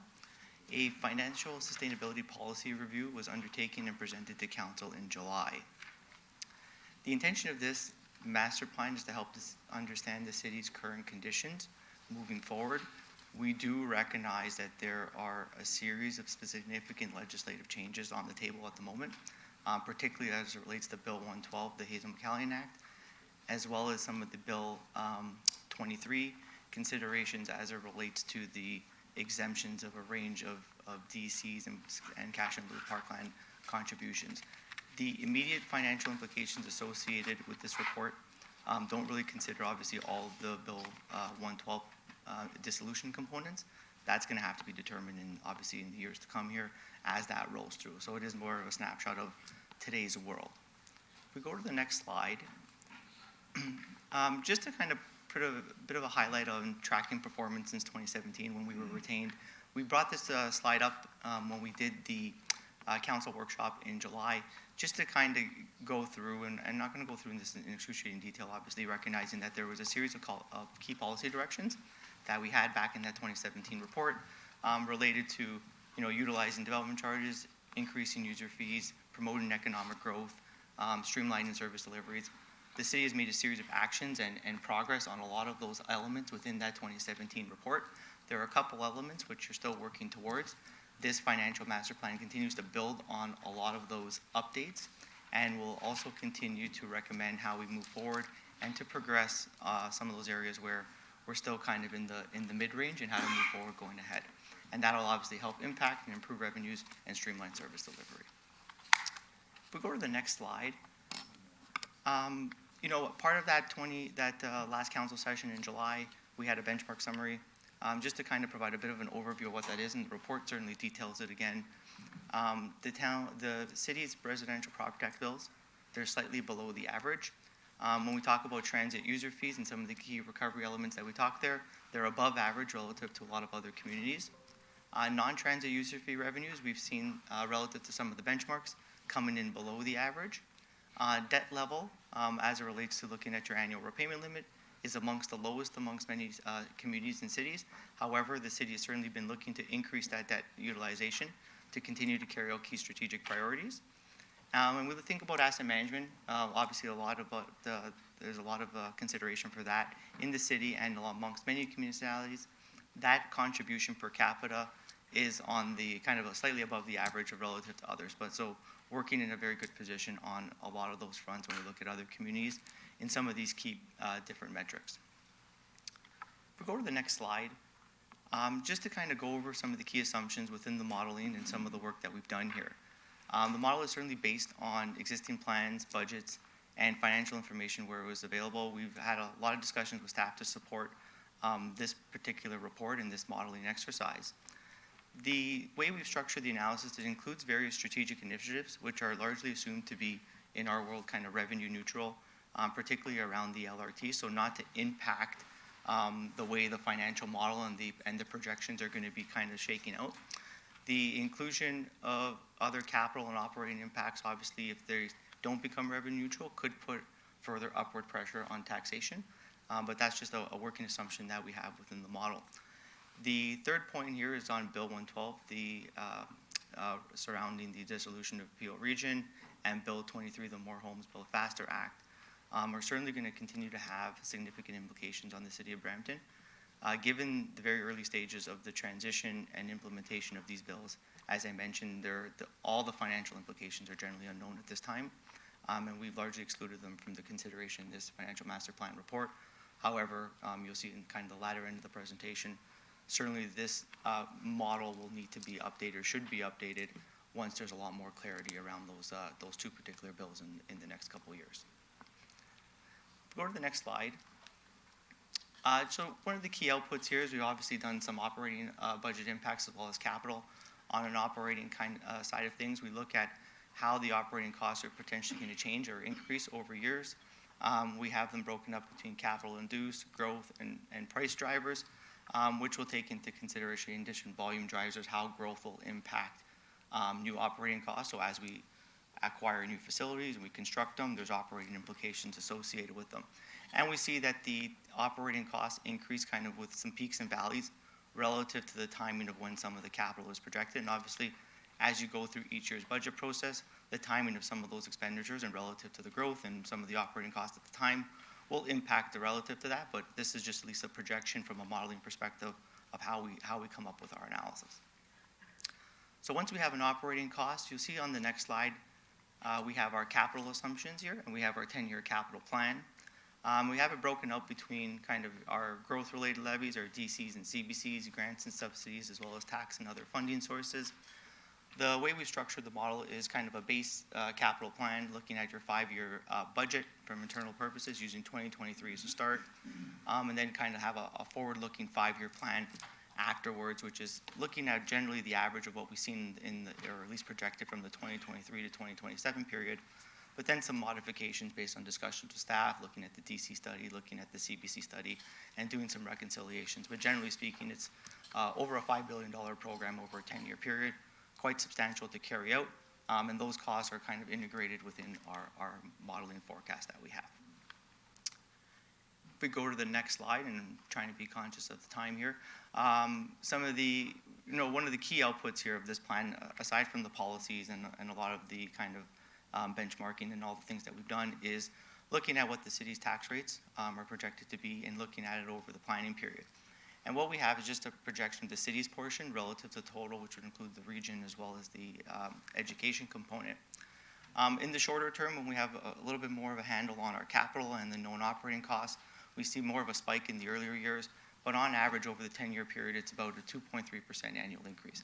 I will put the caveat that, again, as we get into this new world of the government changes, these types of things are going to change, but it is a bit of a benchmark under today's position, which does indicate that the city, under the current framework and the current financial elements, has the ability to kind of manage reasonable tax increases over the period, recognizing that a lot of the key big-ticket strategic initiatives, such as LRTs and the big-ticket trends and projects, are kind of outside of that element, and those would layer on to the taxation components if a lot of those costs were to be funded by the city as opposed to other government funding sources.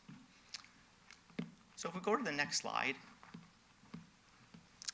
just to kind of give a bit of a closing remark on that element, certainly the city of Brampton, from the first purpose of this financial master plan, maintains a strong overall financial position. You're able to fund the operating and capital obligations with that 10-year average annual tax increase of about 2.3%. We do put, obviously, again, some of the cautionary tales around that. There's the legislative changes, and this is all founded and rooted on growth and timing of development. Some of those strategic initiatives and the timing of that, external funding, how other non-tax revenues might play into this, that could obviously all impact that taxation level increase that we're looking at, but just as a general trend line of what we're seeing. Many of those recommendations from that 2017 financial master plan certainly remain relevant and should continue to be monitored and implemented over this foregoing period. One of the things that we are kind of giving to staff as part of our deliverable is the financial master plan model that was built, which we are available to utilize that tool to conduct some high-level sensitivity testing as the city moves through this very important stage of dissolution. We're available to kind of help offset and understand what some of those implications are, at least at a high level, and we're offering that service to the city staff as part of this process. And then, kind of capping off that, given there's, a lot in flux in the next couple of years, we do recommend that this plan and report be looked at again and reviewed in a few years to capture these significant changes that we're looking at. So I will cap off there. I know I hit my 5-minute limit, but Thank you, happy to answer any Andrew. questions. Seeing there's no questions, we'll have a motion to receive the report by Deputy Mayor Singh. All in favor? Thank you. The motion carries. Our next item is 12.2.8, which is a staff report. Any questions regarding our staff report? Seeing none, we have a motion to approve the staff report by Deputy Mayor Singh. All in favor? Thank you. The motion carries. Our next item is 12.2.2, a staff report regarding the potential for improvements to maternity and parental benefits, which was held by myself.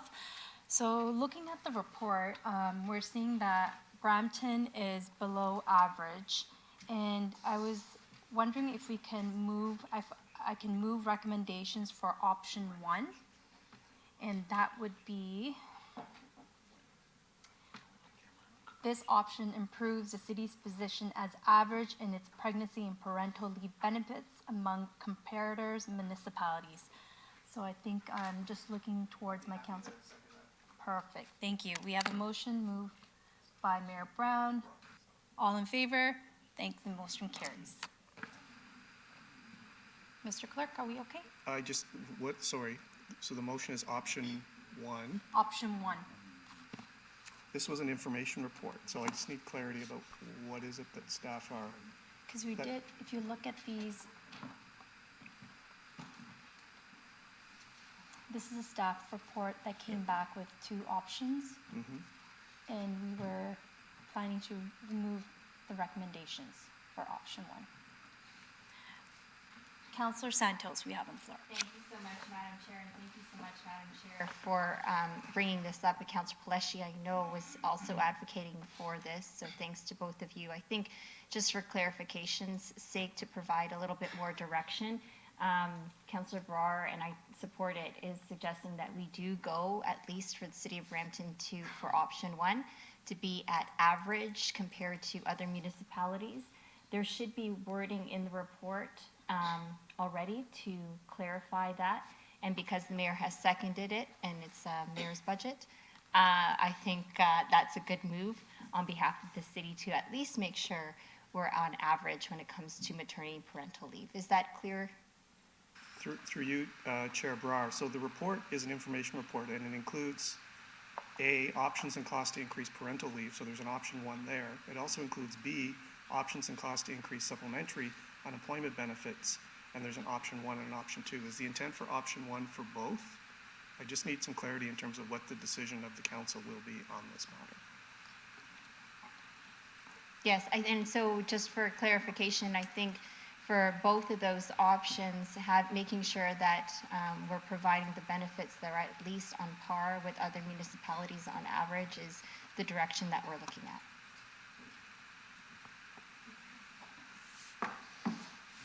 That's correct, Mr. Clerk, it will be for both. I just, through you, Chair Brar, I just want to make sure the wording's correct, so it will stand on its own 10 years from now if somebody looks back at the decision of the council.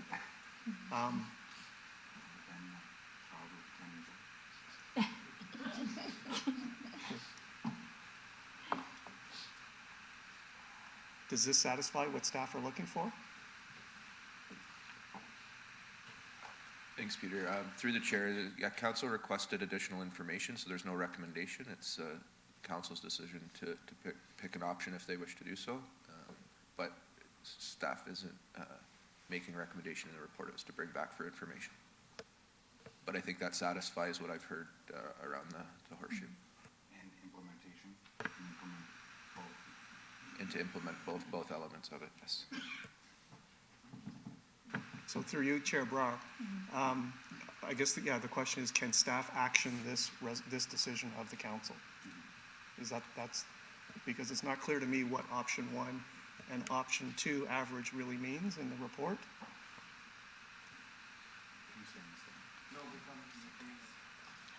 I just need to make sure that this is something that's actionable.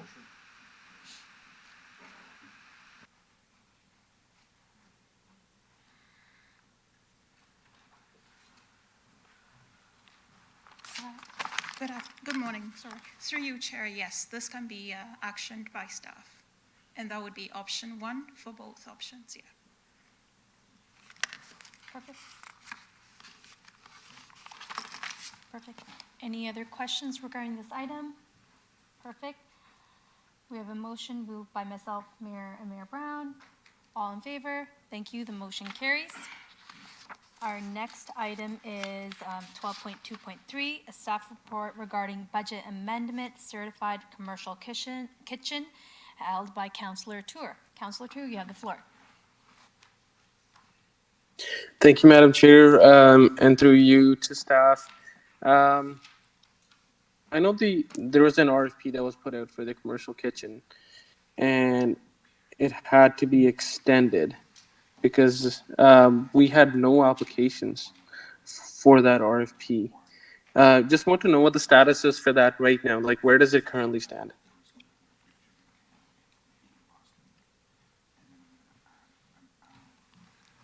Hello, through the chair. Andrea Oliveira from Downtown Revitalization. So our team was charged with the tenant and operator RFP, and we did have a late submission, so we extended that. So the closing was November 17th, so staff is just evaluating that RFP on the basis of the criteria identified in the scope of work. So we'll have more information on that. There was, I don't think I can explain the background on there, but staff will be providing an update on that soon. So, through you, Madam Chair, so far, we only have one person that put a proposal forward? Right, so and I can just speak to that. So that is to have a tenant and operator manage the commercial kitchen. So staff corralled around options to still continue to implement in the event that we didn't have a successful tenant and operator. And so staff can take that information back, and as part of a package to come back to council, we could look at alternative options to operate the kitchens. So what we could do is similar to the Brampton Entrepreneur Center, staff could manage that from economic development and tourism. Or we could also do an alternative approach with maybe a community kitchen where a nonprofit might manage the kitchen, and then food could be done by nonprofit organizers, and then that food could be used for the community, for more vulnerable members of our community, and maybe distributed off-site, not necessarily at the location where the commercial kitchen would be is housed in West Tower on the first floor. So that's I think, depending on how things go with the tenant operator, that could be the option going forward. But because of the timelines related to grant funding on this project, we were looking for the budget amendment to be able to progress forward with implementation, to give us that certainty to move forward and try to meet the end of March deadline for the FedDev grant that we received. It was about $522,000. And staff is confident that that amount could be implemented through the project before March 31st. So we would be in good shape to have everything in order to have all the pieces come together. Okay, through you, Madam Chair, then, if we have the March deadline in sight, just to preface this, I fully support the idea. I think it is a great idea. I do believe we need to market it more aggressively and get it out there more. But I think you said the second RFP now is also closed. What I'd like to see is that we defer this budget amendment till we get the update, till after we get the update on what's come out of the RFP and how we're proceeding with that before we decide on this budget amendment. Staff were also thinking that would be a good route to take. It's just that with timing, I think to get everything in order, to be able to tender and do the construction, the timing is just somewhat at risk if we don't move pieces forward, and that's why we had the alternative background options to manage it sort of in-house, and then we could reissue the RFP in 2025 to bring on a new tenant and operator in the event that we had some momentum through a staff exercise. Yep. So no, I agree. So if, let's say there's no successful applicant from this RFP process right now, let's discuss and see if if the city takes us on. But I'd like us to just discuss that and then go on and have this budget amendment. So when do you think we can get an update for that, so that we can just have that discussion, and perhaps at the same meeting we can talk about this budget amendment as well, just because it's not a small amount. Can I just to close the loop on that? So I just was chatting with staff. So again, just to get everyone on board with the submissions, et cetera, we're looking at possibly about a 2-week window. Would that be okay to come back? Jason, would that work for the end of that? So through you, Chair Brar, to be helpful, this next week is the last regular council meeting. Otherwise, meetings will not occur until January. There is a special meeting on December 13th that concludes with the budget, but that's specific to the budget only. Through the chair, may I? If we don't get the budget amendment approved today, I don't think we will be able to make the March 31st deadline. We have to proceed with the construction, with the award. The tender has already been closed, so we're waiting to award the contracts. If we don't, then we will have a very difficult time meeting the deadline. So just like to know that. Madam Chair, sorry, just because I'm online, I don't know if any of my colleagues are on the board to speak to this. If there is anybody that has to speak to this, then I will step away from this right now. There's Councillor Santos is on the board. Thank you. Through you, Madam Chair. So the fund, the reason why we need a bit of a top up and the pressure around this is because of the federal money, or like the associated grant money with a deadline of March 31st, correct? Okay. And I think that Councillor Tour's concerns around perhaps the interest around people actually going into this space is warranted. What have we done so far to get the word out there that the commercial kitchen is available for folks to be part of? So we did have one submission as part of the first round of the RFPs, and then as part of the second, I believe we had a bit of a communication blast to interested parties to try and corral that interest. Through our investigations, there were some prohibitive reasons why people weren't applying, and so that could be something that we bring back for discussion. But I think the goal, seeing that the bigger picture connection to some of the other moving parts in the downtown around connecting with the food, like tourism, food industry, food entrepreneurship, this was sort of like a smaller step in the right direction for some of those bigger pieces to come together. So what staff, like on an aside track, what we were looking at was how can we still implement? And so we see value in the project. So we were thinking, well, we can do this, manage this in-house, get it off the ground, similar to Beehive, Beck, et cetera. And then look, we could reissue the RFP again and see if there is additional interest. Yeah. So there is interest. It's just, and I will agree with you and say that there is definitely interest in this. And I know this from experience as many family members who are new to the country. They're looking for entrepreneurial ways to make business. And people like my grandmother or my aunts who first came to Canada in Brampton start with catering at home.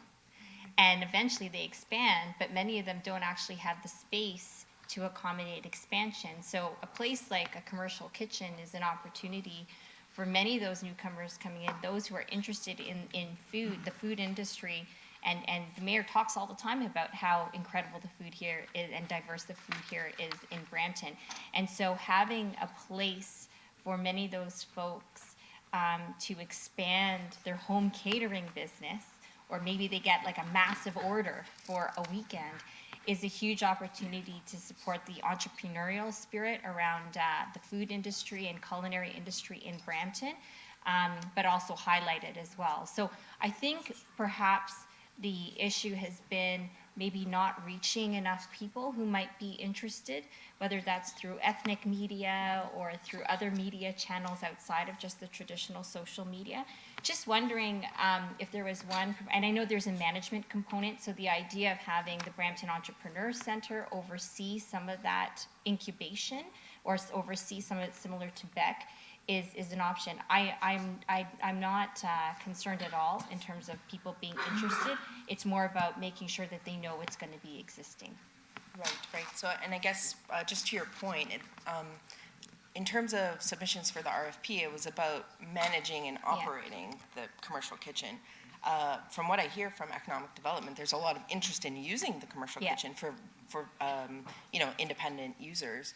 It's just to manage the kitchen and make money off of that, there's a business model there, and for those submissions, we had limited interest at this time. Right. But again, we're going to take a look at that.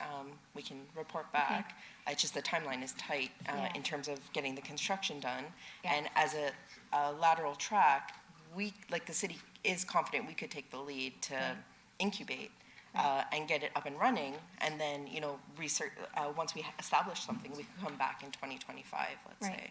So it sounds like there is a bit of a backup plan related to the management of the space itself.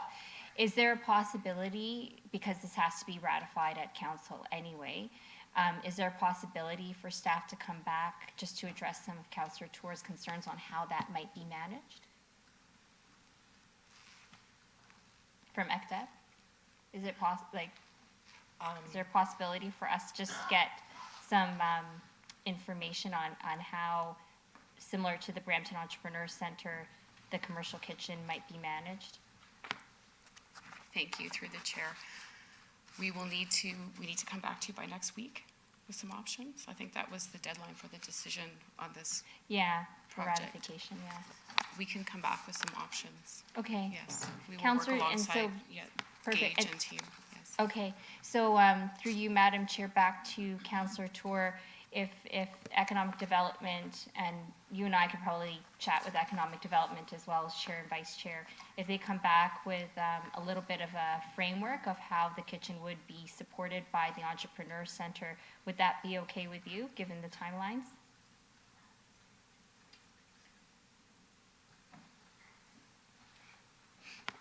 Councillor Tour? Yes, I think that should be good if we can hear back about this next week. Okay, perfect. So a referral back to council to report back next week, and Councillor Tour and I will obviously follow up as well. Okay, thank you. Thank you, Councillor Santos. We have a motion moved by Councillor Santos to refer back and have the report back to council next week. All in favor? Thank you. The motion carries. Our next item is 12.5, a councillor question period for this section of this agenda. Do any members have any questions? Yeah. We have an added item 12.3.3 from Councillor Casante and user fees. Oh, yes. 12.3.1. Sorry. Our next item is 12.3.3, which was by Councillor Vicente. Thank you very much, Madam Chair. So just an item on behalf of Public Works with regards to the city's user fee bylaw, looking for committee's consideration and approval to provide to the Commissioner of Public Works the ability to make small changes to the user fee. I will ask our acting Commissioner of Public Works to just explain this request and ask for the clerk to put the motion up on the screen. Thank you, Councillor Vicente. The motion before council will be before council shortly is for a more consistent approach across city departments. It brings Public Works in line with waiver authorities that our departments currently have in regard to user fees. For example, if we take the City Hall atrium, we have a special event there and we're looking for waiver of fees. Each and every time, staff would have to come back to council with a council report seeking authority. Very good. So the motion would be then that the user fee bylaw 380/2003 as amended be further amended to permit the Chief Administrative Officer, the Public Works and Engineering Commissioner, or the Director of Facility Operation and Maintenance as applicable to waive or lower established user fees as appropriate or in accordance with defined criteria in regard to the city facility permits and associated fees as set out in Schedule E, Facilities Operation and Maintenance. Thank you, Madam Chair. Thank you, Councillor Vicente. We have Councillor Palashi on the floor. Thank you, Madam Chair. Does anybody know why the Commissioner of Public Works doesn't have that ability now? Why was it only other commissioners that were given the Chair, ability? to Councilor Palashi, in reviewing it with other city staff and finance, no one could explain why that was the case. It may have just been an oversight. Okay, and every commissioner has that ability except for the Commissioner of Public Works? To my knowledge, yes.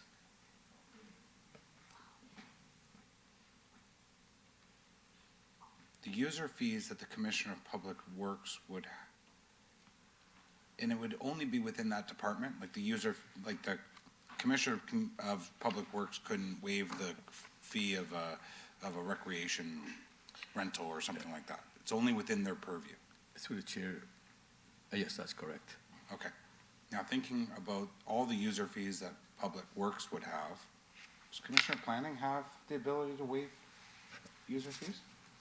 Through the chair, the delegated authority bylaw does give some liberties to the Commissioner of Planning to waive fees, but generally all of the fees that under the Planning Act have to come before council for any deviation. But there's no act that would state the Commissioner of Public Works has to charge the fee for, you know, a pipe being in the ground or any kind of concrete work. No, it wouldn't be.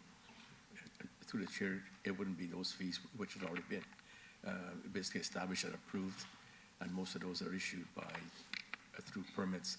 It's mostly related to FOM and rental fees. For instance, the elderly, if there's an event going on there, and it's an upset limit as well. Sorry, the rental of elderly for what? If there would be a council endorsed event that's happening there, and council wanted those fees waived. Why wouldn't that be under community services? Elderly isn't under community services? No, it's operated by FOM. Why?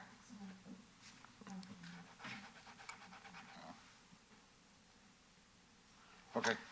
I think I'm okay with it. What I'm not okay with, though, is the CAO having the ability to waive fees, because everything is within the CAO's purview. And Marlon, I'm going to look at you without kind of looking at you. I got to take you out of this equation, right? Now, I know you're the acting commissioner of Public Works, so I'm fine with you having that ability until you find a new commissioner of Public Works. But I don't think any CAO in the city of Brampton from now until forever should have the ability to waive any fees. I think that should remain at the commissioner level. If the commissioners have that ability, then, and if that direction needs to come, then it comes. But so I'd like to remove that. I'd also like to remove Director of Facilities from that as well. I think that this should stay within the commissioner level. If the commissioner happens to be away, then there's an interim anyways with those same abilities, I assume. And it's probably the director that comes up to be that interim commissioner or whomever the commissioner puts in that situation. So I'd like to amend these to remove those, and we'll leave in the Commissioner of Public Works and Engineering. Thank Are you okay with that? Mover? Happy to second. Perfect. Thank you, Okay, Councillor second. Pelletier. Councillor Santos. Thank you, and through you, Madam Chair, now I understand, because I was asking what user fees is it that Public Works actually has to deal with, and now it makes sense with respect to facilities. So for example, if there's like a small nonprofit group that is wanting to rent one of the boardrooms, that's not community services, that's facilities, operations and maintenance team, and that cost could be like $200 for an hour. And those are the certain things that I think that the Public Works Commissioner is not able to do, and they end up delegating to council for $200 waiving of a fee for a boardroom when, you know, in community services, such similar fees would get waived, but Public Works doesn't have that authority. So I now understand, because I was asking, like, what user fees is it? But it's mostly facilities. That makes sense. Thank you. And so I support this as well. Thanks. Thank you, Councillor Santos. We have a motion moved by Councillor Vicente. All in favor? Thank you. The motion carries.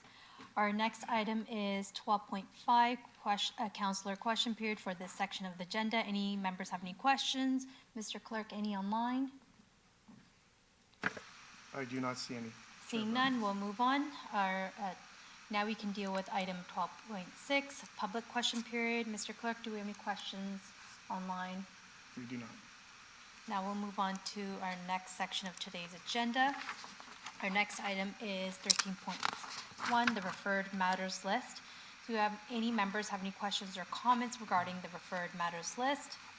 Seeing none, thank you. Now we'll move on to the next part of the agenda. Now we can deal with item 14, our final public question period. I'll ask the clerk if you have any questions submitted during the course of today's meeting.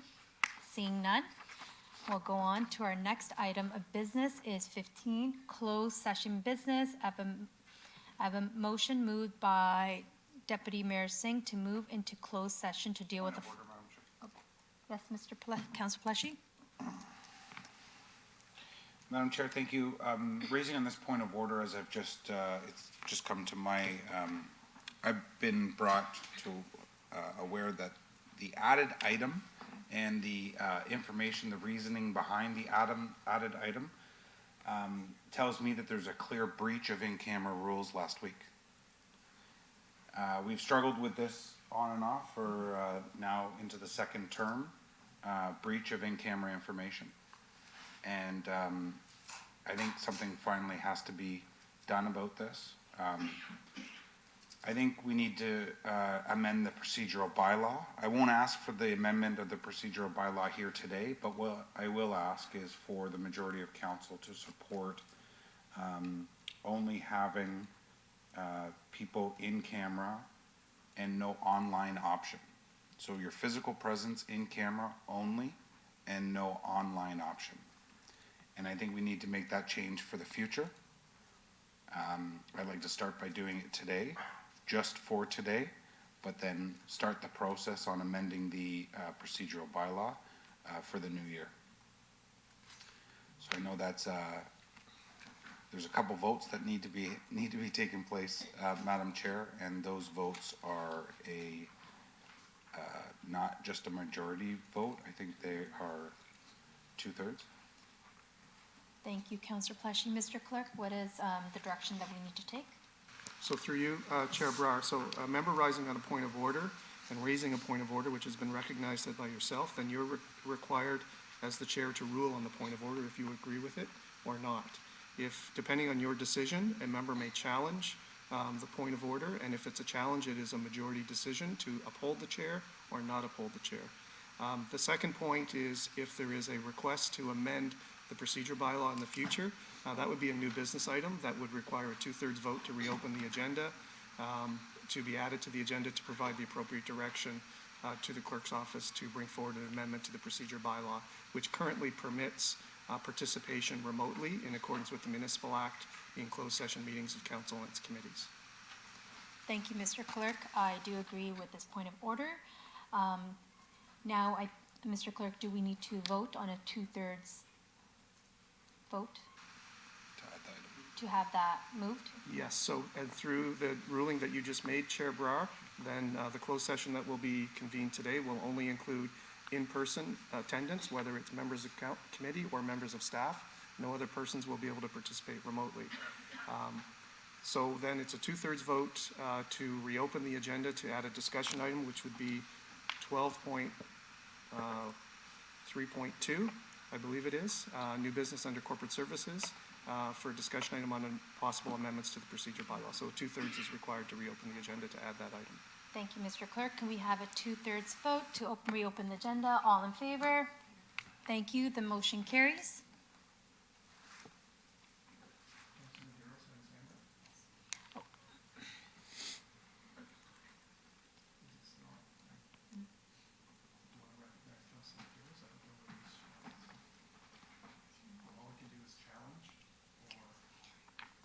Thank you.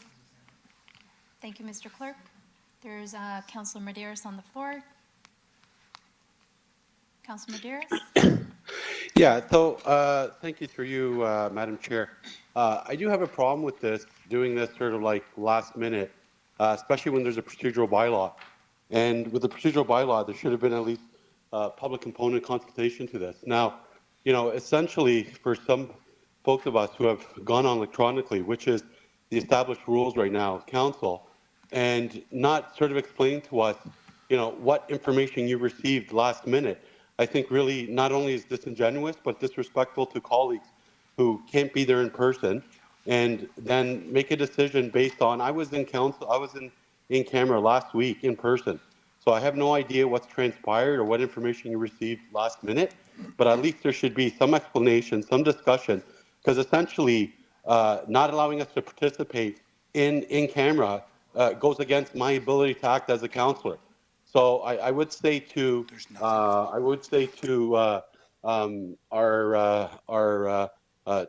Peter Fay, if you can explain how, you know, understanding they're waiving the rules of procedure, but in terms of my role to be able to make a decision for my residents and to be able to do this, you know, I just find that, you know, under the Municipal Act, you're denying me my participation when we haven't established rules. At the region, we've changed some rules when it comes to in-camera, the ability to vote, that you have to have your camera on. If that's, something that we're willing to do, but to do something last minute, in such a Councillor way, Medeiros, there's a yeah. point of order. Councillor Palashi? Thank you, Madam Chair. So as of right now, there is no debate. You've made the ruling. The only thing that another member of council can do, and there's 4 members, I think, that are missing here today, can do is challenge your ruling. So no reason to go on with respect to a debate. Is there a challenge of the chair or not? Okay, I'll challenge the chair, but it's not up to you, Councillor. I understand the chair has the right to be able to be autonomous and make a decision, not have her be directed by yourself there, telling her when there's a point of order. You didn't even recognize what the point of order was, Chair. So if you can tell me what the point of order, and just lifting a point of order on the basis of speculation doesn't do well to this council and doesn't do well to the way that we conduct meetings. I have no understanding of what this is. So I there's have no a challenge of the understanding. chair?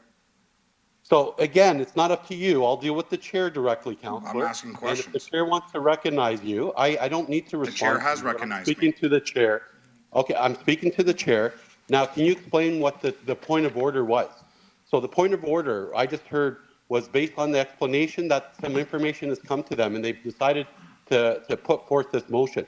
Well, I think it's, Chair, if you sustain this, I think you really do a disservice to council.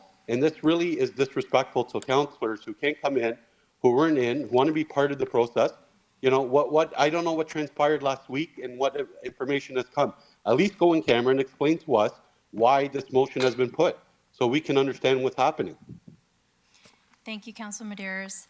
The point of order, I was just clarifying with Mr. Clerk, just to make sure that everyone's aware of what the point of order is and when we bring it in and what the process is. I just want to make it clear that obviously council members have these, concerns about having in-camera discussions, making sure they're not leaked out. And I do understand that they feel that having an online option is something where it can be easily leaked out. And just going regarding with that, I think today we'll have that. And going forward, we'll be having that discussion just for council members to talk about their concerns. Thank you. So through you, Chair Brar, we're just parking the reopening of the agenda for the 2/3 vote for the adding of the additional item on the procedure bylaw amendment. The councillor rose on a point of order that was recognized by the chair, and part of that point of order, given the concern that was raised by the member, is a request that this closed session, which committee will be proceeding to at some point today, be held only in person.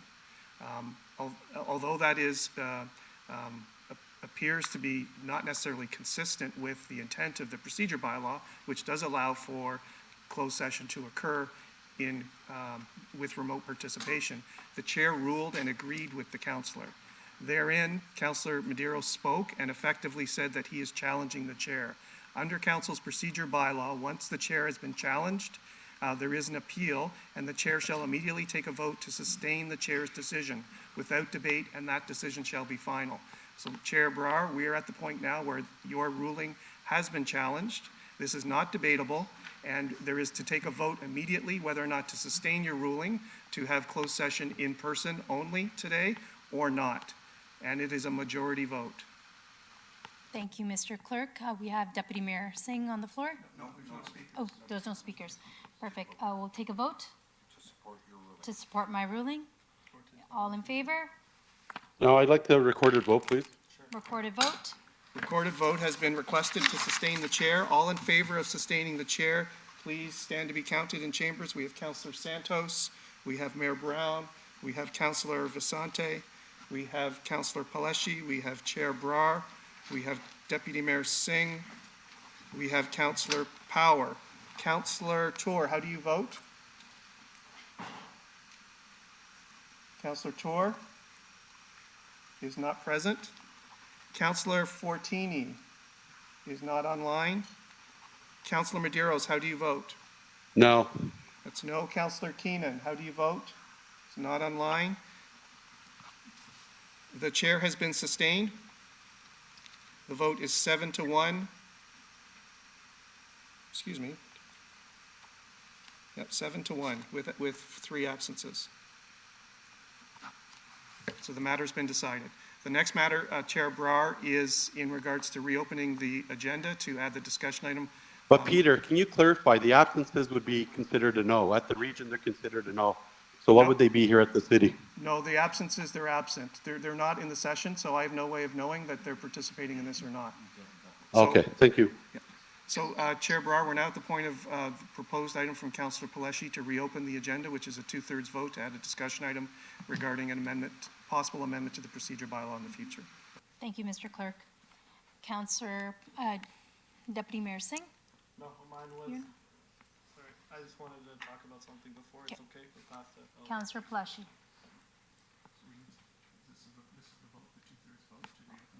So we need a two-thirds. Okay, sorry. So we need a 2/3 vote to reopen the agenda. All in favor? Thank you. The motion carries. Our next item is 12.3.2, discussion item at the request of Councillor Palashi. Councillor Palashi. Thank you, Madam Chair. So, Madam Chair, based off of what I had previously said, just for today and today only, but I would like to, you know, I know the process, and it's definitely a public process that has to be done. We're protecting ourselves here today, but going forward, this needs to be a public amendment to the procedural bylaw, and I would like to initiate that to the best of the ability to ask or set direction to staff to start the process on amending the procedural bylaw to only allow in-person, in-camera meetings for Committee of Council and Council going forward. Standing committees, yeah, I'm good with that. Standing committees encompasses what? For you, Chair Brar, standing committees would be Committee of Council, Planning and Development Committee. The Audit Committee is not a standing committee, as there is citizen representation. A standing committee is a committee comprised only of members Yes, of standing council. committees. Thank you, Mr. Clerk. Thank you. We have a motion just being written on the screen by Councillor Palashi. We'll just wait a couple of minutes to make sure that looks like what we want.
Thank you.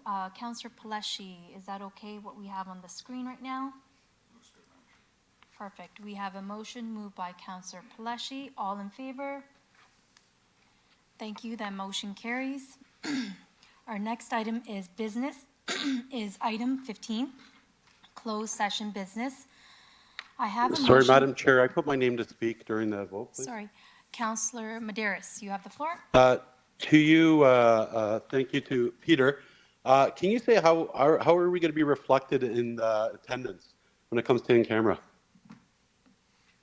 So through you, Chair Brar, to members of committee, if it is permissive in terms of closed session participation in Municipal Act for Municipal Council, so they can define their own rules. So if this council decides to amend the procedure bylaw to permit only in-person attendance by members, then members that are not in attendance will be shown as absent. Okay. Okay, thank you very much. Mr. Clerk, if I can speak, is it possible to have an hour break so we can allow council members to come in person? Perfect, perfect. So I have a motion moved by Deputy Mayor Singh to move into closed session to deal with the following: 15.1, 15.2, 15.3, and 15.4, and 15.5. All in favor? Thank you. The motion carries. To the members, public watching today's meeting, all meetings of committee must start and end in public session. After closed session is completed, committee will reconvene in public session to complete its business on today's agenda, including reporting out any actions arising from its closed sessions portion of the meeting and adjourning the meeting. So, Mr. Clerk, may we have 1 hour? And we'll be back at 1. Thank you. So, council will be back at 1:09. 1 o'clock? 1 o'clock. Perfect. Thank you.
Mr. Clerk? Through you, Chair Brar, we do have just 6 members present for quorum. There is no members online.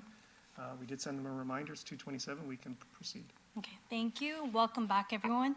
And in continuing interest of transparency and open government, I will report in public session any outcomes from today's session's business. Mr. Clerk, can you summarize everything for today? Certainly. So item 15.1, this item was considered and no direction was given. Item 15.2, this item was considered, information was received, and direction was given. 15.3, this item was considered, information was received, and direction was given to staff. 15.4, this item was considered, information was received, and direction was given to staff. And finally, the added item 15.5, this item was considered, and information was received, and no direction was given. Thank you, Mr. Clerk. Are there any other items regarding, is that 8.2.8? That item was held down as it relates to closed So our session. next item is 8.2.8.